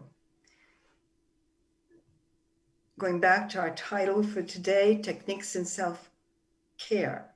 Why is it so important to care for ourselves, and how do we do it?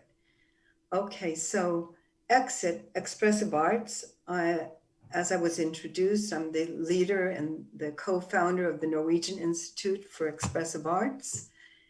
And, and the way I define culture is the way we communicate with each other in a given context.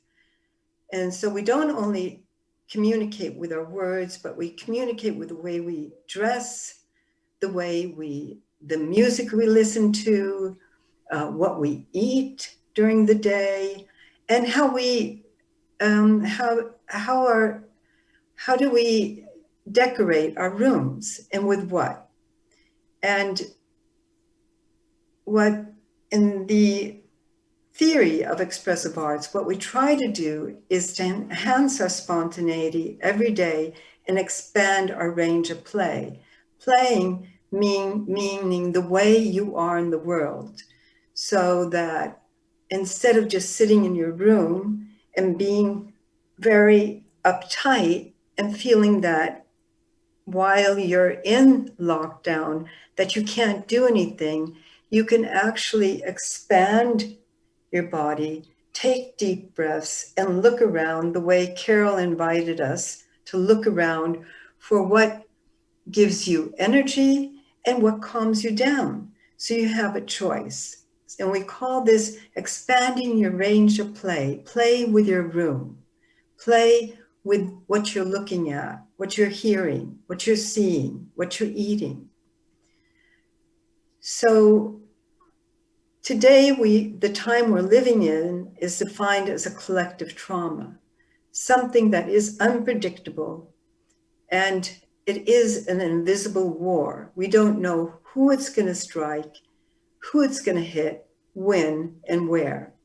So this calls for self-care because it's a very unpredictable situation, and it can trigger earlier traumas. And I know in Northern Ireland, there are many earlier traumas that can throw people into fear and withdrawal and being on guard and distress and stress.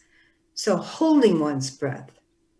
And the former speaker was talking about living in a culture of fear. And fear disconnects. It disconnects communities. It fragments communities. And instead of reaching out to each other and connecting and engaging, it easily fear, because you want to protect yourself, it disengages and you withdraw and become isolated. And therefore, it's also a very call for we care, that we look out for each other. So this is really an image of, when you look at this, well, where is everybody? But this is the invisible war. They're predicting that all these beds are going to be full in any given moment, and they're prepared. This lady, when I feel her in my body and reverse roles with her, I feel the isolation, the disconnection, the feeling of being ill, that keep away from me. And I've been working a lot with this theme, self-care, with health workers that are in the first line, and where they've gotten the pandemic, they've gotten COVID-19, been sent home, and where suddenly they feel nobody cares, nobody calls, nobody reaches out and says, how are you doing? We're thinking about you, lighting a candle for you. So be aware that we don't make people into objects, that we know that each individual is thrown into a role and is unique, and to be sure to reach out to each other. This is also another woman being isolated, not being able to reach out. So we're thrown into a liminal space. This term comes from Victor Turner. He's a social anthropologist, and he was studying this liminal space for many, many years in many different cultures. And the liminality is living in between, that you're in between something, that you're neither here or there. And that's what we're finding ourselves in now. We're in a pandemic where our old culture is gone, the things we normally do, and we don't know what the new will be. So who will I become? Will I have new friends, new family? I'm living on Tenerife. I definitely have a new way of working. I have many new friends down here. My family.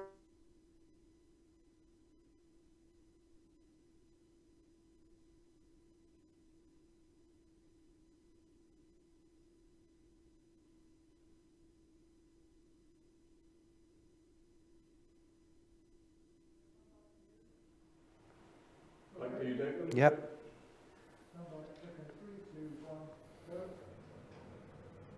Communicate with each other. There is some glitch on the line to Tenerife. Nourishment. You can hear what I can hear, which is Melinda in the background. Melinda, our team are trying to re-establish a line. Can you hear me clearly? I hear you clearly, yes. Okay, so there was a slight glitch on the line, so we just picked up there. We will cross back over to you and let you continue on. Back to you. Okay, so can my everyday routines perform as rituals to prevent the damage of living in the in-between, being neither here or there? We are living in this collective trauma, the COVID-19, and all the mutations that are now heading towards a number with 3. We do not know what the new normal will be. So it's calling for us to create predictable rituals in our everyday life as medicine to prevent the damage of living in unpredictable time and liminality. Now, Victor Turner worked very closely with Van Gennep, and rituals have the performance to prevent the damage. And we all know what rituals normally are, is helping us from being single to being married. We have a wedding. When we lose somebody, at least before the pandemic, we went to a funeral, we said goodbye. So, but also we have everyday rituals that help us get through the day, the way we get up in the morning, the way we come home from work, the way we go to bed. All these routines need in the pandemic to become rituals that you're conscious of how you do. The most important for self-care is sleeping, breathing, and moving. Now, it sounds very easy, but if you think on a scale on 1 to 6, if here is 1, your breath is, you're only barely breathing to breathing all the way down in your belly, that's 6. How deep is your breathing? How many hours do you sleep per night? When do you go to bed? What do you do before you go to bed? Do you listen to the news? Do you listen to bad news? Do you read? What do you read? And is it calming or is it getting you all aroused? So, and also how much are you walking and moving, or are you just sitting in front of your machine and moving into the kitchen and moving into a room? So how conscious are you of how important these 3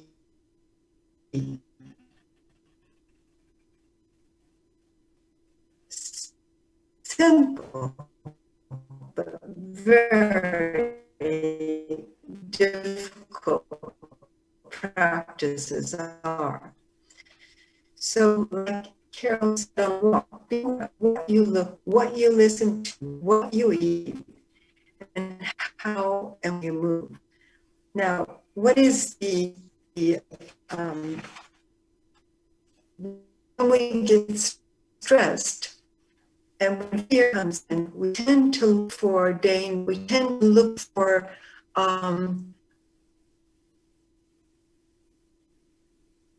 the enemy. We tend to look for bad news.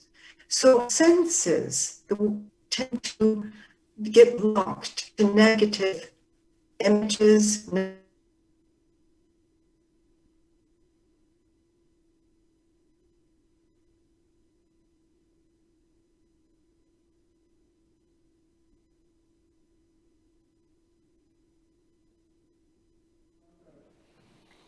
Oh, it's much easier in a time of COVID, isn't it? Because she's just on the other side of the room. Clearly, we're having difficulties with our link to Tenerife this morning. As beautiful as it is, it appears the internet connection there is slightly lacking. Our team are going to do what we can to get Melinda back very shortly. There are more comments coming through in the meantime, and if you do have questions for Melinda, when we get her back, and we're hoping it's a case of when, not if, you can use the Ask the Question tab just below this window. Any comments, feedback that you have, put it in there. There was one here from Salwa again. It says, are there facilities for refugees to establish social and cultural organisations to be communication platforms within Northern Ireland's societies? Specifically, Salwa asking about where do you hold or base these social and cultural events? I think it very much depends on what kind of group you are, what kind of purpose you have in mind. The voluntary community organisations across Northern Ireland are probably the best people to contact. But if you're looking for advice, if you are working or are an asylum seeker, you're best to come straight to Bryson here. The statutory agencies tend to deal with the refugee community. And again, for local communities, there is help dotted all over in Northern Ireland. But we would point you to get in touch with Bryson and they will be able to help. What we want to do is go back to Tenerife. Melinda, can you hear me? Yes, I can hear you. I'm sorry. No, we got disconnected. Please don't apologise. It's certainly not your fault. Let's continue because we were very much enjoying what you were saying there. So with fingers crossed, it's back to you. Okay. So just take a moment and think about your daily rituals. And if you have something to write with, just think about how you get up in the morning, you know, what's important for you to do. And it can be a small thing. It can be a cup of coffee on and look out the window at something nice. But think about what daily rituals calm you down and what you can look at in your room that gives you energy. And the same, think about music that calms you down. Music you can choose to listen to, and also music that calms you down, music you can share with others. And I'm going to take you to enhancing the community resilience is also about what you do together. And we've been talking about the school and the young people. And what we're doing in Norway is that we're inducing self-care, stress management classes in the 12th, well, when people are around in the sixth grade, so that the youth can learn how to self-regulate, can learn how they can use music to take care of themselves, how they can use the arts to help them to visualize good images that give them hope for the future. They can look for the future with no COVID. So how can we bring this knowledge into the schools? And so we have, in many different countries, there's now emerging, because of the pandemic, self-care classes, and already down in the 6th grade. And kids love to engage with each other and share their way of playing with each other. And so the collective trauma is calling for us to care about each other as much as we care about ourselves. But we have embodied cultures. What I like doing as self-care, it can be going alone for a walk in the woods, which can be for somebody else a punishment to walk alone in the woods. So we all have to find our way of making choices, that daily choices that bring us into optimism, that we can become optimistic in our everyday life, to become positive. And it's so easy in this time when we forget our everyday rituals. It's like my husband, he's been in his bathrobe all day, you know, doesn't have to get dressed. And other people don't have to go to work, but they have their kids home because there's homeschool. So this is changing our way of our rhythms. So you have to create a new daily rhythm that works and that prevents you to get triggered into too much stress and fear. Now, I just want to share, Richard, do you know how much time I have left? Because I've lost track of the time. Do you know how much time I have left? Yeah, you got about 20 minutes left. Internet. Oh, wonderful. Internet playing along, it should be fine. Okay.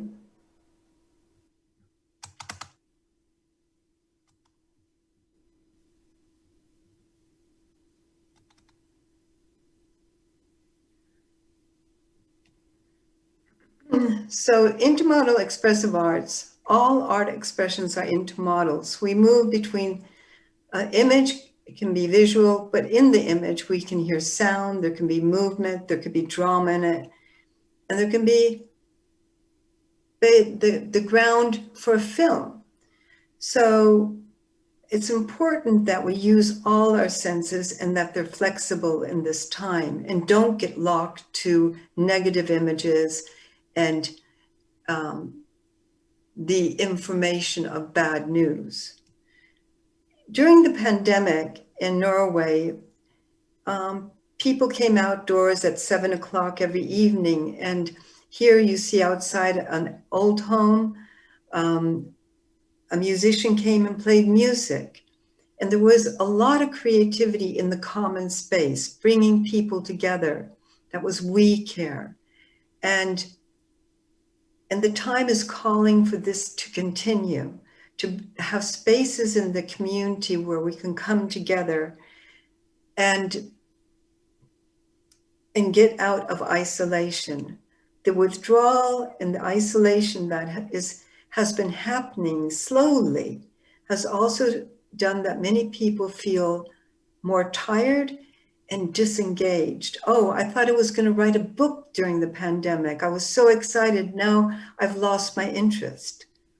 Now, this all has to do with that. We have no way of really pointing out what's going on. And we're happy when we're not ill, but there's another type of emotional fatigue moving in. And even in the Norwegian newspapers today, they said we're going to have a new mental pandemic because people are getting mentally disturbed of the pandemic. So we've gone through this slide, but we can always afford to repeat that we are in a liminal phase, that the purpose of ritual is to reduce the damage that can occur during the liminal phase, creating a playing room in the waiting room. So instead of feeling that you're waiting for the vaccine or waiting for COVID-19 to go over or waiting for the mutations to end, create a life every day, that you're creating a predictability in your life by creating your own good rituals, your morning rituals, your afternoon rituals, and your evening rituals. So creating everyday rituals as self-care. So enhancing community resilience is also creating community rituals. And maybe, as we heard the former speaker talk about, we have to create new rituals. We have to be creative in this time. For a year ago, I didn't know how to use Zoom, and now I'm on Zoom 5 days a week, dancing with people, making art, singing. I never thought we could ever do expressive arts on Zoom. So it's been a time calling for spontaneity, how to make something new out of something old, and how to have a new reaction to an old situation, and that it's adequate, that it has the purpose of connecting and engaging and enhancing well-being. Now, life is always moving between these two columns. When I took my doctorate in 2007, I was studying Bosnian war refugees for 14 years about how does trauma live in the body, the embodied trauma, and how do the PTS stress symptoms as sleeplessness, agitation, lack of concentration, withdrawal, how do these symptoms move? And we found out that it's normal. It's a normal thing to move between numbness and sensibility and captivity and freedom, this feeling of being in captivity in your body, to being able to breathe, and sense your breathing. And who am I now? And then feeling, here I am. So these two columns, when the one should get concerned is when you're feeling that the numbness, the captivity, the feeling of dependency, being an object, not feeling home, feeling betrayed, being an outsider. If these feelings, these dark feelings become static, they don't move, you're not moving in between. I can move in between these columns during a day, but when it gets frozen, that's when you have to get concerned. And this is where it can help you to move, to feel that just by moving, you're changing your perception. Just by looking at new things gives you a new perception. So to be conscious, to take a choice, to look and move, and what you do to get more rested is very important so that you keep moving between the two columns. Now, one thing that we're going to be facing, which really is calling for we care and self-care, is how do you do closure when you lose somebody? When you cannot go to the funeral because it's only allowed to be 20 people, or that you cannot travel because it's not permitted to travel. My sister-in-law's sister died yesterday, and I'm on Tenerife, and I cannot participate. But even if I was in Norway, I couldn't participate because you're not allowed to travel. And there's a limited amount of people in the funerals. And this is called ambiguous loss. Losses that have not been closed. And it can be physical, it can be death of loved ones, it can be that somebody is having a life-threatening disease and dies, and you haven't been able to have a closure and say goodbye. It can be a sudden accident or disasters. But there's also something we forget about too, is psychological loss, that the whole dynamics of your family changes when somebody dies. It's not the way it was before, the loss of the way it was. Working with refugees, most of them have lost their families. But I've also been working with 215 unaccompanied minor refugee boys in a large study over a period of 3 years. 50% did not get asylum and disappeared. And there was no way for me to say goodbye to them, give them a hug, and there was nobody looking for them. So I have to create my own rituals to say goodbye and be sure I close off, or else I will get emotional fatigue that moves maybe into secondary traumatization, that I feel nobody cares about me, that I feel that I'm disconnected and that I have no right to exist. So it's very important that when we don't have closures, to make closures. And this we can also do by making small rituals, lighting a candle, writing a letter, journaling, writing a letter to somebody about somebody that you've lost, to help give it shape and form and taking a real decision on saying goodbye. My mother got senile. I was missing my mom. The mom she turned into was not my mom. And I really had to say goodbye to the mom I had to be able to take care of the new mom, the new one that needed me just as much, but that I really didn't know. And she didn't really know me. So these ambiguous losses we have to be aware of. And there can be mental illnesses, that people become mentally ill, become alcoholics, drug abusers, and also miscarriages. That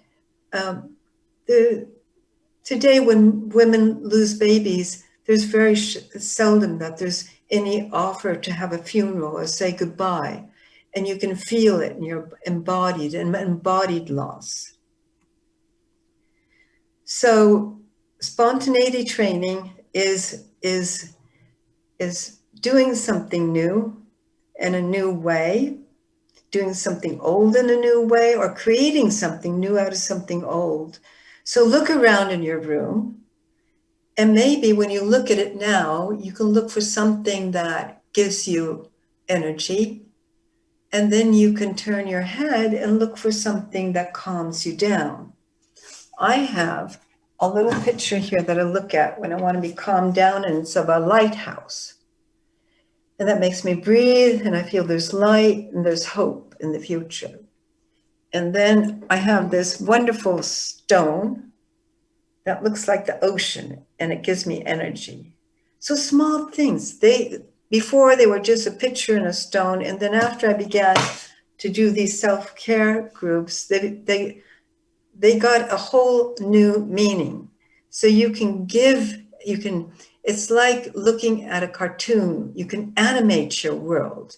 You can even look at the door and say, ask the door, what is your message to me today? Or ask the flower you found, what is the message to me today? To go into dialogue with your room and see how you want to redecorate it so that it gives you calmness, but also that it inspires you. So you can create your room in this time of having to go often into quarantine or lockdown. So be sure to welcome each other and welcome yourself every day, and that you have everyday activities. It can be something so simple as taking a small walk for 10 minutes, 10 minutes of yoga, 10 minutes of painting, but something that you feel that you can practice that gives you a sense of predictability in this unpredictable time. And find your calming landscape, a landscape where you can close your eyes and go to a place that helps you breathe, that helps you feel a sense of belonging and a sense of also that this is a place where I can rest. And then to have future projections and scenarios of positive images for the future and for you and your community.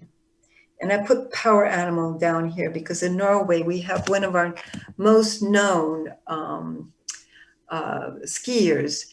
She was almost winning all the time, but never really got enough energy to win. And she went into sports psychology and she found her power animal, and it was a tiger that helped her to give everything when it really counted. So we often say, what animal has qualities that you need right now? I have, for example, a black stallion that helps me to run on the beach and feel free and to jump over difficulties that are not difficulties, to enjoy the challenges instead of letting them stop me and playing with them. So yes, ambiguous loss. Be sure to have closure to losses, both physical and mentally losses, and be sure that self-care and we care has a purpose of creating contact, engagement, safety, mastering, that you're in control in your own context, and that it gives hope.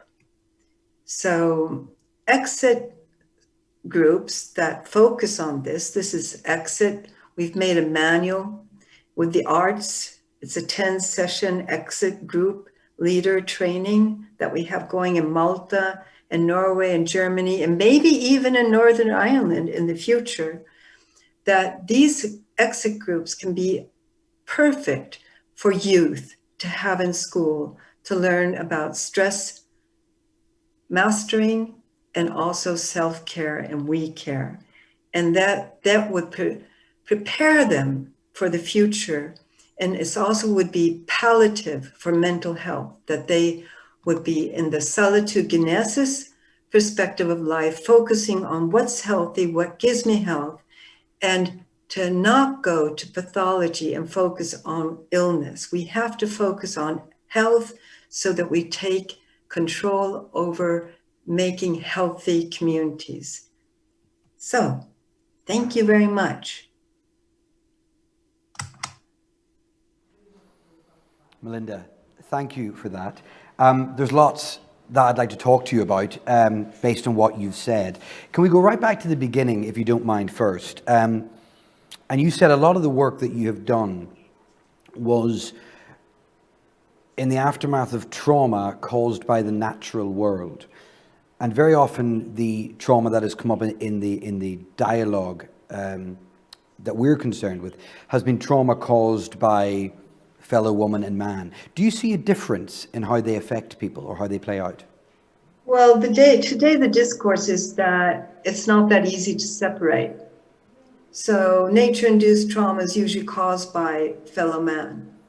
and it's often, if you go to Nicaragua, where I've worked for UNICEF, Mitch, which was a nature-induced trauma, it affected the poor because all the trees were cut down that were supposed to protect them from landslides. You had also the tsunami, where the tourists were not warned, where the government was hoping that the tsunami would just not come, even though they knew there had been an earthquake. So they're very often tied together. But I'll tell you, from working 15 years with torture survivors, the difference is that the being done to,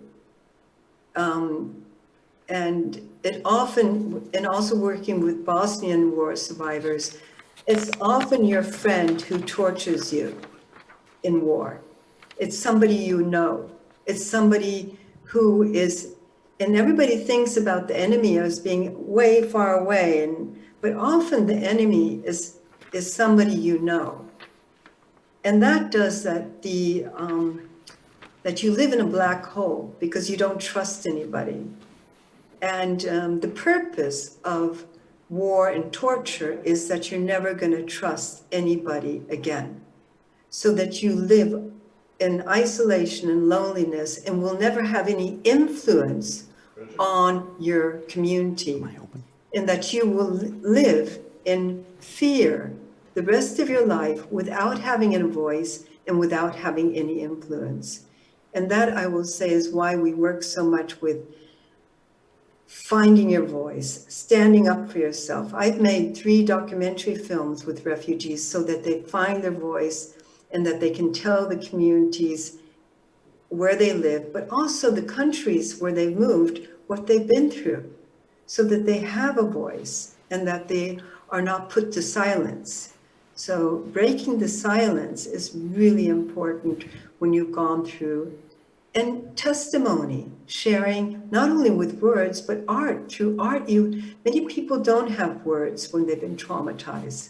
Luckily, they haven't had that language, but working with other expressions, it can be through music, it can be through low skill, just through nature, creating things in nature, or doing like Carol Kane's been working with materials, making crazy quilts and putting colors together, creating a mosaic with the community, putting things together again and creating new images of the past. So yes, there is a big difference in terms of how people, because of war, are scared of other people. We can't escape the context in which we're talking today in a pandemic. It strikes me, and correct me if I'm wrong, there will be lots of people who know that they have been profoundly affected by the last 12 months. But there may be many other people who have found the pressure building incrementally, and they've spent the last 12 months saying, oh, I'm fine. Actually, I might have been furloughed, I'm at home, or I'm still going into work. And actually, all things considered, I'm okay. And yet in the background, there is a base level of tension that has been building up so incrementally that you might not even be aware of it. What are your reflections on that? And as we listen to you, we'll probably be checking ourselves. So to see if we have been suffering from this incremental build-up of tension and pressure, how would we know it? Well, I think what I said in my talk is that to be aware of your engagement, and if you're tired, and taking initiative, just taking initiative to reach out and call someone or to go for a walk, that depression can be sneaking in there. And depression often is connected with anxiety and fear, and then again, fatigue. So should we work on the assumption that we are all suffering from the effects of the pandemic, even though we might necessarily feel it in ourselves?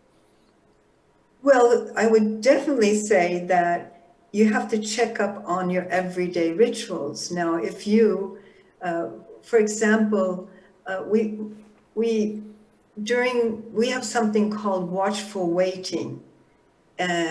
in Norway, and that is to check up on families that have been through accidents or stressful situations. If they get back to normality, that they get back to singing in their choir, playing tennis, swimming, meeting the guys.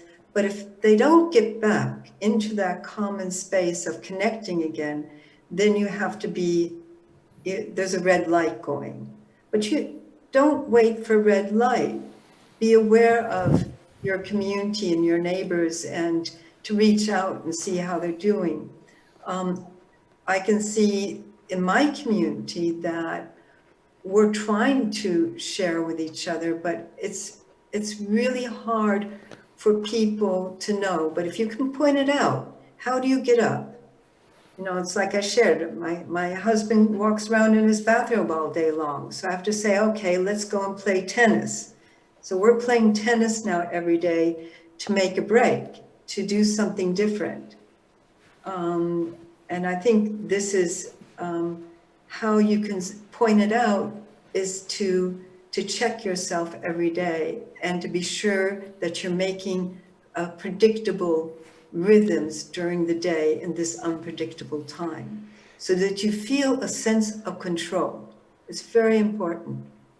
You said that we should be aware that we don't make people into objects. Now, part of me suspects we do that because we'll get fatigued or overwhelmed by the sense that we have to emotionally engage or feel compassion for everyone we might encounter. Just expand on that a little bit and this notion of compassion fatigue. Well, if you're working in the front line, for example, in a hospital, it will be bed number 1, 2, 3, patient number 4. In an asylum center, it's asylum seeker number 2061. They don't have names. So this feeling of that I'm just an object, I don't have an identity, I don't have a name. It's not that you have to engage with me or be, talking, but it's just to really have respect that each individual would like to be said, good morning, Melinda, good morning, Richard, and not the number on your screen. Good morning, 7577, and that just gives a different feeling in the body.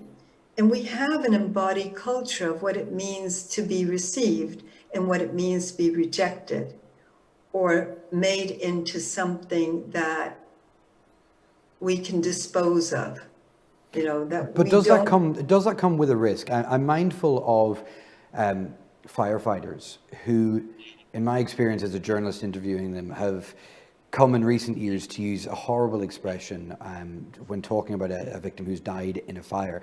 And they say the individual became life extinct at whatever the time is. Now that is, I've always imagined, a specific phrase that has been chosen to almost dehumanize the victim, because that's protecting the firefighters and the authorities from those human emotions of compassion and contact. You may disagree with my analysis, but that's how I've always thought about it. And there is something surely in that notion of having to care and be on for everyone that we encounter.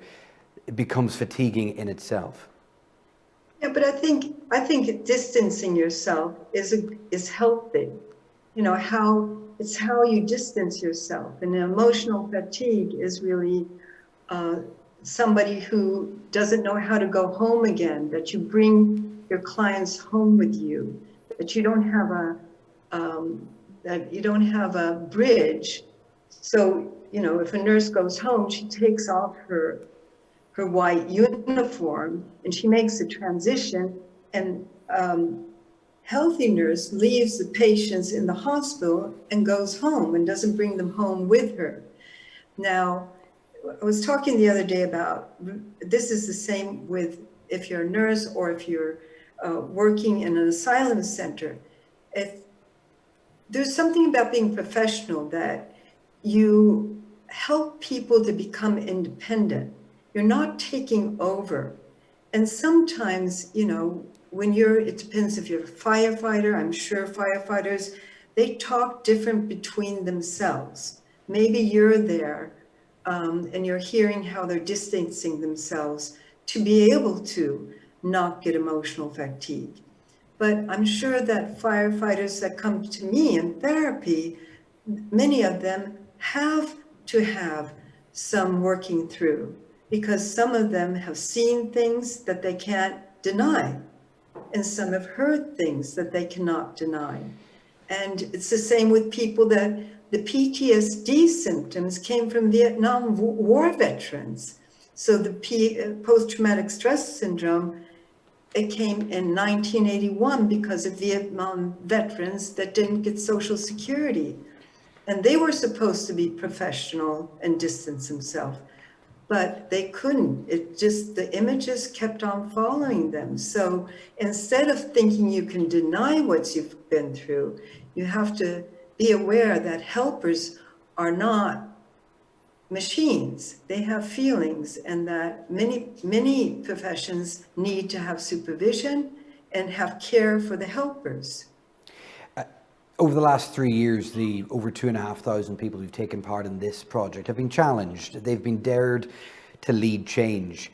And it seems that in the case of the nurse or the firefighter or those who work in established centres, they do have the benefit, as you've outlined, of going home and removing the uniform and maybe debriefing with their colleagues. It's not as easy, is it, for those who are daring to lead change in their own communities, who don't necessarily have that switch off where they get in and close the door behind them at 6 o'clock. The change that they're trying to lead is all around them. What complexities does that bring? Well, that's where it goes back to this was self-care, because then it's hard to know, this thing of how do I distance myself when I'm living in the middle? I'm so enmeshed. We talked about cultures. Now, it's very hard to really see your culture of self-care when you're living in a culture. You have to go outside to see it. Like I said, if in Norway, where I live, if you go for walks in the woods, you think it's normal because everybody goes and walks in the woods alone, and that's their self-care. But if you have many people from other countries, thinks that's crazy. Many things that some people do, but you have to know about how do we do things in our community? What is bringing health and what is destructive? And I think that's why it's so hard for mental health workers and community health workers, is that we need to work together to be able to see it from all perspectives. And I think many work too much alone. Let's talk about another word you used then, which was spontaneity. That is something that those who are spontaneous find very easy and enjoyable and get a real kick out of it. But if you are not a spontaneous person, it's a nightmare that actually you get your comfort and sense of relief from structure and plans. Now, I'm a spontaneous person. My other half is definitely not a spontaneous person, so you can imagine the clashes that brings at home, and that's a microcosm of it. Telling someone to be spontaneous, is that like telling someone to lighten up? It's useless unless they can do it, and doesn't exactly show them how. Well, try to show that you can turn your head and look at something that brings you energy. You can look at something that calms you down. It's a choice, Spontaneity is a definition, comes from psychodrama. It's a group psychotherapy, and Moreno defines it as a practice of learning how to make something new out of something old. So structure is there. The old is a structure. So you have to have structure. I'm a very structured person myself. But within the structure, there's enough, then when you create predictability, what I was talking about, these rituals during the day, that could be a structure for your day, that there's something predictable.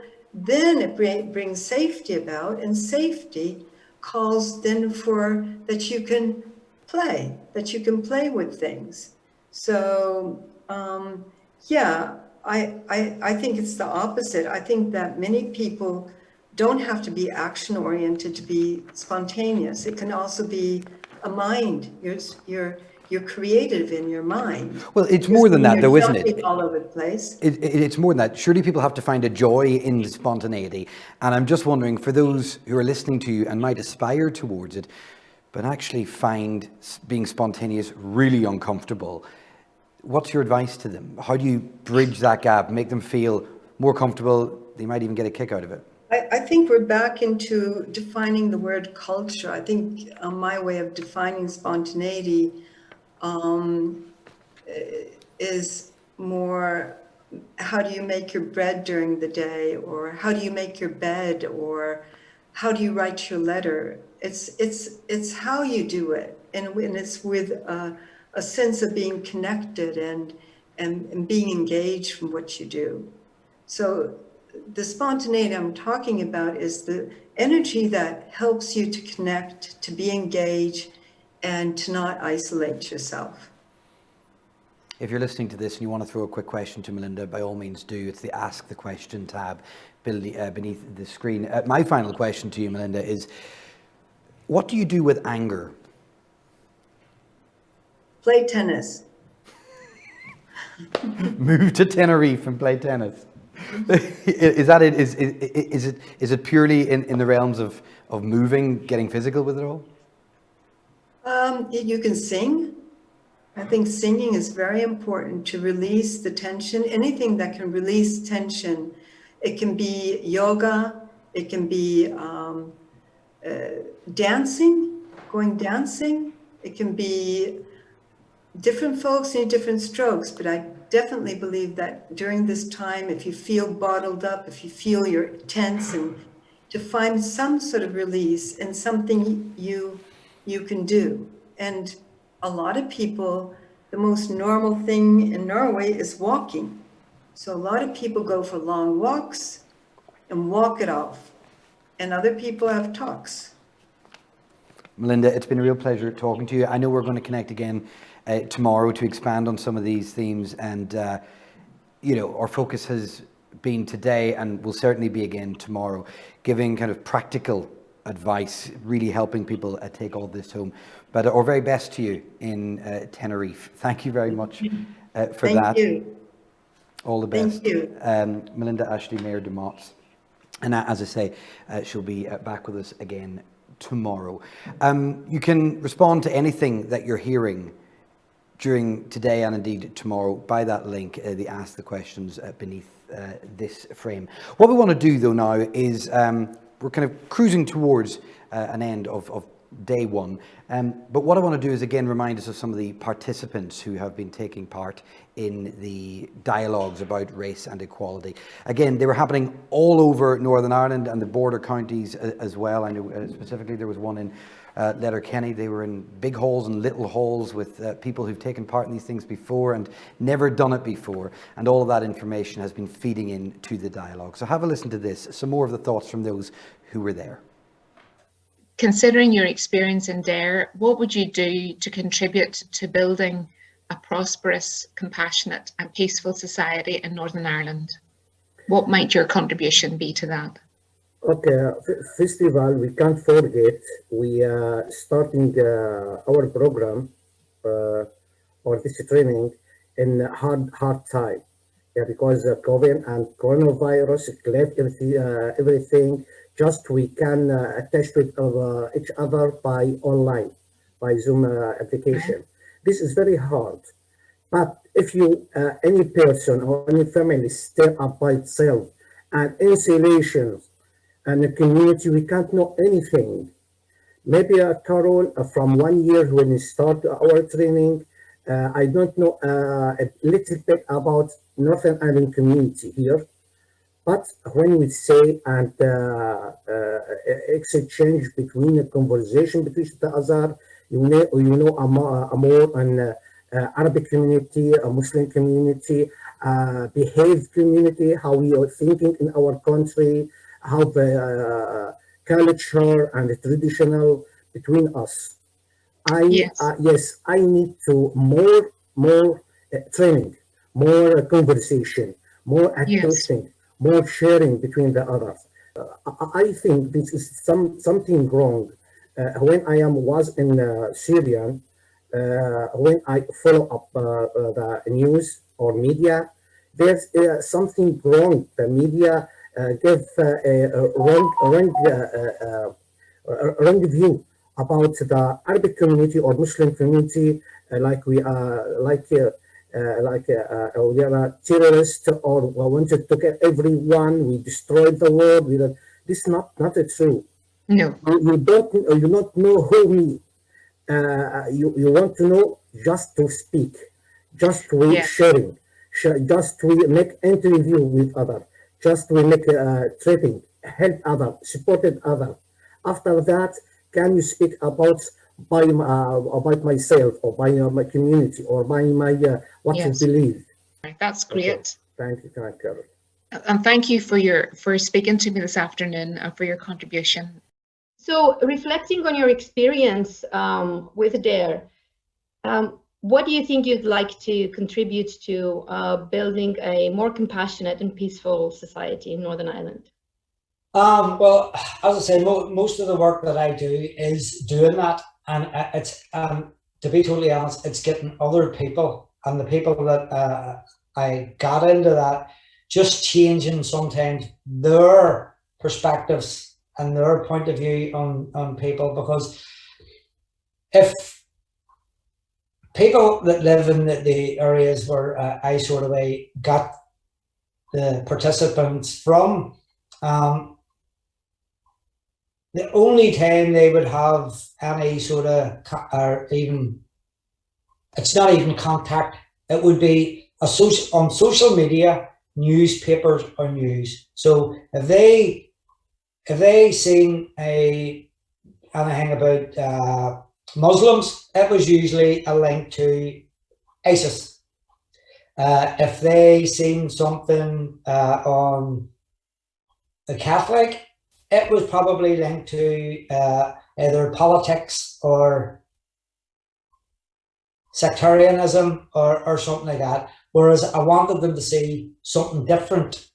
And I think the more people that would get involved in this sort of thing, the better.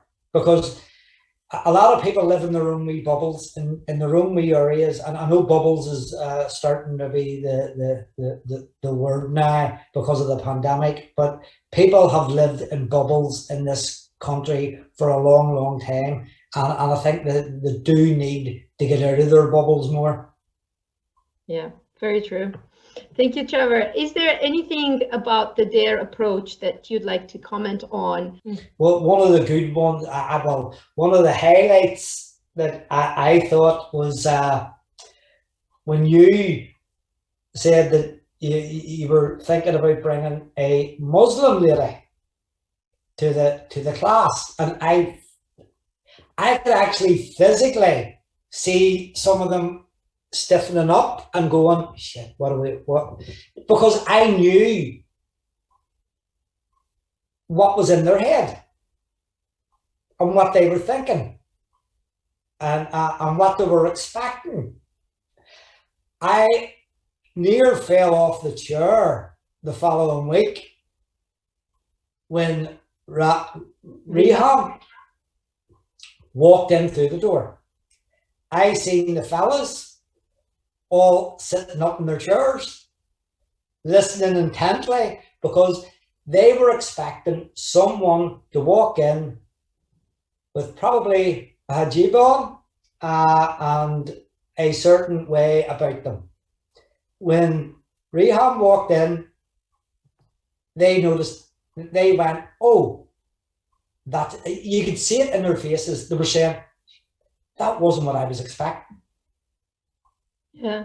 Yeah, and I remember very well, and I know there was also quite a noticeable emotional connection there. Riham shared her story, and I know for sure the people in the room connected with her on a human level, and that changed everything. And I'm very happy, Trevor, that after such a long time, it's been maybe 2 years ago that we had this time together, you still remember, and these things stay with you, and I'm sure they stayed with the participants as well. Our thanks to Trevor and Samir, and also, of course, to Julia and Carol. They are the participants, one of the 2,600 who have taken part in the dialogues about race and ethnicity.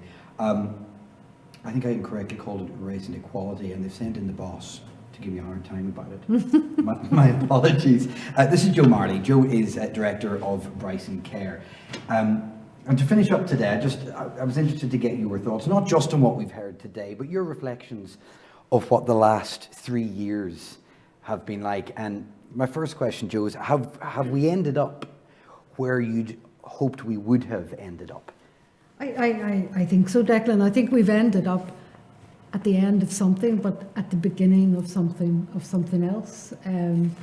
We've crossed Northern Ireland into Donegal. We've had conversations with people who would consider themselves from rural backgrounds and worried about rural issues. We've talked to people on the coastline who've been worried about marine issues, and we've heard about Brexit from those areas, not so much from the city areas. We have a whole completely different set of preoccupations. We've heard from different ethnic minorities. We've heard obviously from Protestant and Catholic communities. We've heard from women, we've heard from men, we've heard from young people and older people. So we've done a lot of listening, we've done a lot of talking, we've built, I think, in many places, a lot of trust. But for me, the next phase, if you want, of what I think can come from very rich soil, as Eugen would call it, is action. All right, so what is that action? What are you going to do about it? I think we need to work together, probably with government, but with other stakeholders. We have talked to church groups and business leaders as well, and I think we have to identify a task, or a couple of tasks, real, tangible, measurable things that we think we can do together for Northern Ireland and its the border regions. Can you give me an example of, not something that you will necessarily do, because it would be unfair to hold you to that at this stage, but can you give us a tangible example of something you'd like to do? What kind of thing, practical thing, would come from the dialogues? Well, I mean, you heard from a few of the contributors today about moving away from this zero sum and looking at something that we can coalesce around that would motivate all of us. It could well be something to do with our health and well-being. We've heard from Melinda, and she's given us significant warnings if we don't look after ourselves and our mental well-being, our physical well-being, that like a lot of the globe, we could find ourselves in trouble. So maybe we need to think, well, okay, if we need to do something that will benefit us and move us from, and stop us, I think, from getting trapped in further trauma because of COVID, maybe we should look at something like that. I mean, it's a bit vague, but well, and that's always the danger in this area, that it does remain vague. Maybe it's easier to talk about what has happened, because that's a matter of record. How long have you been involved in this kind of field? I've been involved. That long, okay. I've been involved in social care very well, my question is, have you seen significant change? This is Northern Ireland, this is funded by Piece 4. There was Piece 3, 2 and 1 before that, over £1 billion of investment from the EU, as we mentioned earlier. Have you seen substantive change in Northern Ireland? Are we coming to this with already a body of work behind us, a body of success? Oh, absolutely. I mean, I think Piece 1, 2 and 3, well, the very early Peace projects were about stopping violence. Mm-hmm. And that we've been, I think, very, very successful. But, I mean, I think there are a number of initiatives, neighbourhood renewals, urban villages, where people from all backgrounds have come together with government to look at economic renewal, and I think there are exemplars there that we could use to build on. Yeah. Let's talk about the people who were mentioned a few times today, which are our political leaders, how engaged they have been, how engaged they might be going forward. You have some thoughts on that? I think, yeah, I mean, obviously there was a challenge from the community contributors to politicians, and I think that's right and proper. However, I do think that, in a sense, we have a responsibility. I mean, all of us have a responsibility to give permission to politicians, because politicians will maybe be nervous about change if they feel they can't bring their electorate with them. So if we change our demands from our politicians, most likely they will change. So it's a sort of symbiotic relationship, I suppose, and it's going to take work on both sides. People are using the opportunity now to ask you questions that they have in front of the camera, so we might throw a couple of them at you, see how we go. But before we do that, you can add that in if you want on the Ask the Questions tab. We'll very quickly, we have a little bit of time in hand, so we might do that. You can get your questions to Joe. But what other reflections have you had on what we've been hearing today? I mean, I know that Eugen spent today really laying out his theoretical framework, and tomorrow he'll put a lot more story to that, narrative to that, which will make it feel real. But I think even today, I love the idea of the pot plant. I love the idea of, particularly coming from a rural island, I love the idea of being nourished from the earth. And I love the idea of, even going on holiday, you take your pot plant, don't you? You know, you make sure you've got something from home. Yeah. Not so much like in the old days when you took your potatoes and your smash and your pots and pans, but you still need something that grounds you. It is a good analogy, though, isn't it? Because anyone who's tried to get soil off a plant, there's no getting rid of all of it. It's all, it may mostly be gone, but you can't fully cleanse yourself of the previous soil. Absolutely, and nor would you want to. Quite which right. I think is his point. You know, yeah, tradition's good, it's great, it does ground us, but listen, culture has to grow from that. It's not the same thing. We also heard about the importance of looking after ourselves before we start to look after others with Melinda. Sure, I think that's a major issue for us, and certainly, excuse me, our experience of the pandemic and supporting community through the Bryson Fund and through government initiatives like the Warm Well Connected Fund from the Department for Communities has shown us that actually community leaders did rise to the challenge, but they rose to the challenge a lot of the times at the expense of themselves. You know, they had families who were sick, they sometimes were sick themselves through COVID. They had, as you rightly pointed out, Declan, they had neighbours rapping on the door at 10 o'clock at night because of some emergency. And you know, they were really nourishing themselves. I mean, I know of one group where we talked about it a lot on Red Bull, because the Red Bull was giving them the energy and stuff. So there is a real need to help people in community to really take that agenda seriously. I think that's very interesting because, and maybe it's a Northern Irish thing, who knows, but a lot of people will hear this idea of going, you know, self-care and protect yourself, and can't ever really envisage themselves having a knock on the front door from a neighbour going, if you could just give me 10 minutes because I'm self-caring at the moment. You know, that kind of seems a bit unrealistic to many.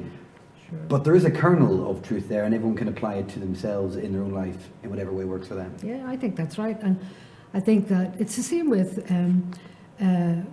government officials, people like myself in organisations where, you know, we have really had difficulty punctuating between Zooms and calls and decisions and family and life, and it has been difficult. So, you know, I think between all of us who are stakeholders in building this new culture for Northern Ireland, we really do need to think how we're going to take care of ourselves for the long haul.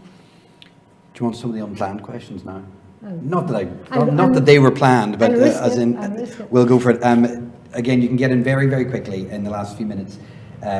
It's just below the window you're watching me on. There's a blue tab saying ask a question. Tap on that and you can put your question. It'll arrive here. Des says, where does the Bryson Group stand on the review of the Human Rights Act put forward by the UK government? It's not something that we have discussed as the Bryson Group, so I really can't speak for the organisation, but I think we certainly would always uphold the rights of citizens and would stand against anything that might dilute that. Paddy says, Linda was talking about tennis in Tenerife and how that makes you feel better. Paddy says, thank you for the excellent trauma presentation. My wife and I have been chatting about this in regards to anger. She finds it good when she's angry to do the ironing while listening to music. Far cry from tennis in Tenerife, but whatever works for you. Khalid says, because dialogue in closed rooms with a limited number of interested people does not solve any issue, the important thing here is to involve the largest number of people in various activities. He says the best examples are sport or music or culture, but that really is the challenge now, isn't it? The 2,600, it's not that you'd like them to speak to 10 and for them to speak to 10, they kind of have to in order for this to work and to feed out. Yeah, absolutely. It has to be a ripple effect, and it has to be, you know, size and scale is tricky. You really have to have the opportunity to build the trust, to build the confidence, to build a mutual understanding. So large scale doesn't always allow itself to that, but I do think, you know, systematically and systemically, we have to build and build and build and challenge, I think, as well. You know, it's one thing, and right, you know, to have a conversation in a closed room, you need to carry that on through your everyday life and challenge where you think it's needed. Final one. A lot has been said about compassion today. How could this concept filter practically within the community sector? Just your thoughts on that. What do you think? Yeah, I mean, I think, again, if just go back to the COVID example, I do think there were examples of compassion where people did go out of their way to help others, sometimes people they didn't even know. It's quite interesting that our experience was that community leaders who got involved with us with the provision of COVID relief started off knowing pockets of their community, but not the whole area, and ended up knowing a lot of people in it. So I think the compassion's there, the opportunities to show that we have to create. Yeah, and I think if the pandemic has done anything, I think it's really put all that goodwill that remains in communities into the spotlight. I don't think we will have gotten through it or would have gotten through it in the same way had there not been that kind of grassroots level of compassionate care. Joe, thanks very much. Have you enjoyed day one? I have thoroughly enjoyed day one, and I'm looking even more forward to day two. You're coming back for day two? Absolutely. Good, I should hope so. Thank you very much. So what is on day two? Let us point you towards some of it. Tomorrow we're going to hear from Eugen Coe again. He'll be live from Melbourne, and he's going to talk about how we actually go about building on a community of compassion, prosperity and peace. Again, they are buzzwords that we're all familiar with, and they can mean something and everything at times, but Eugen's going to step us through some practical approaches to that, which we want you to take with you. Melinda's going to be back helping you use some of her techniques. We're going to hear from more of our DARE participants who'll be telling us about the dialogues on race and ethnicity that they've been having. We'll be crossing to Leeds. That's the opportunity that we will use to speak about younger people, what can be done. There has been a project happening in Leeds that has been enormously successful, and one of the men involved in that will join us from Leeds. And we're also going to cross to Pittsburgh in Pennsylvania to talk about the justice system, the restorative approach, because all too often these issues end up intertwined with justice issues. So that should be an enlightening session tomorrow. But your luck is in. We'll let you go 10 minutes early today. Use that 10 minutes for something productive and wholesome, maybe for yourself, as inspired by some of our speakers today. We're going to be back tomorrow morning at 9 o'clock or thereabouts, 9:05. There was a little bit of difficulty, we think, today for some trying to find us. You found us now, we hope, if you're listening to this. We'll be back here tomorrow morning. To get the link again, if you lose it between now and then, it will have been sent in an email yesterday, probably today as well, but the website address is in the top of your page right now. So write that down to find us for the DARE Symposium, Day 2, that's tomorrow. But from me and everyone here at Bryson HQ in Belfast, enjoy the rest of your afternoon. Bye-bye.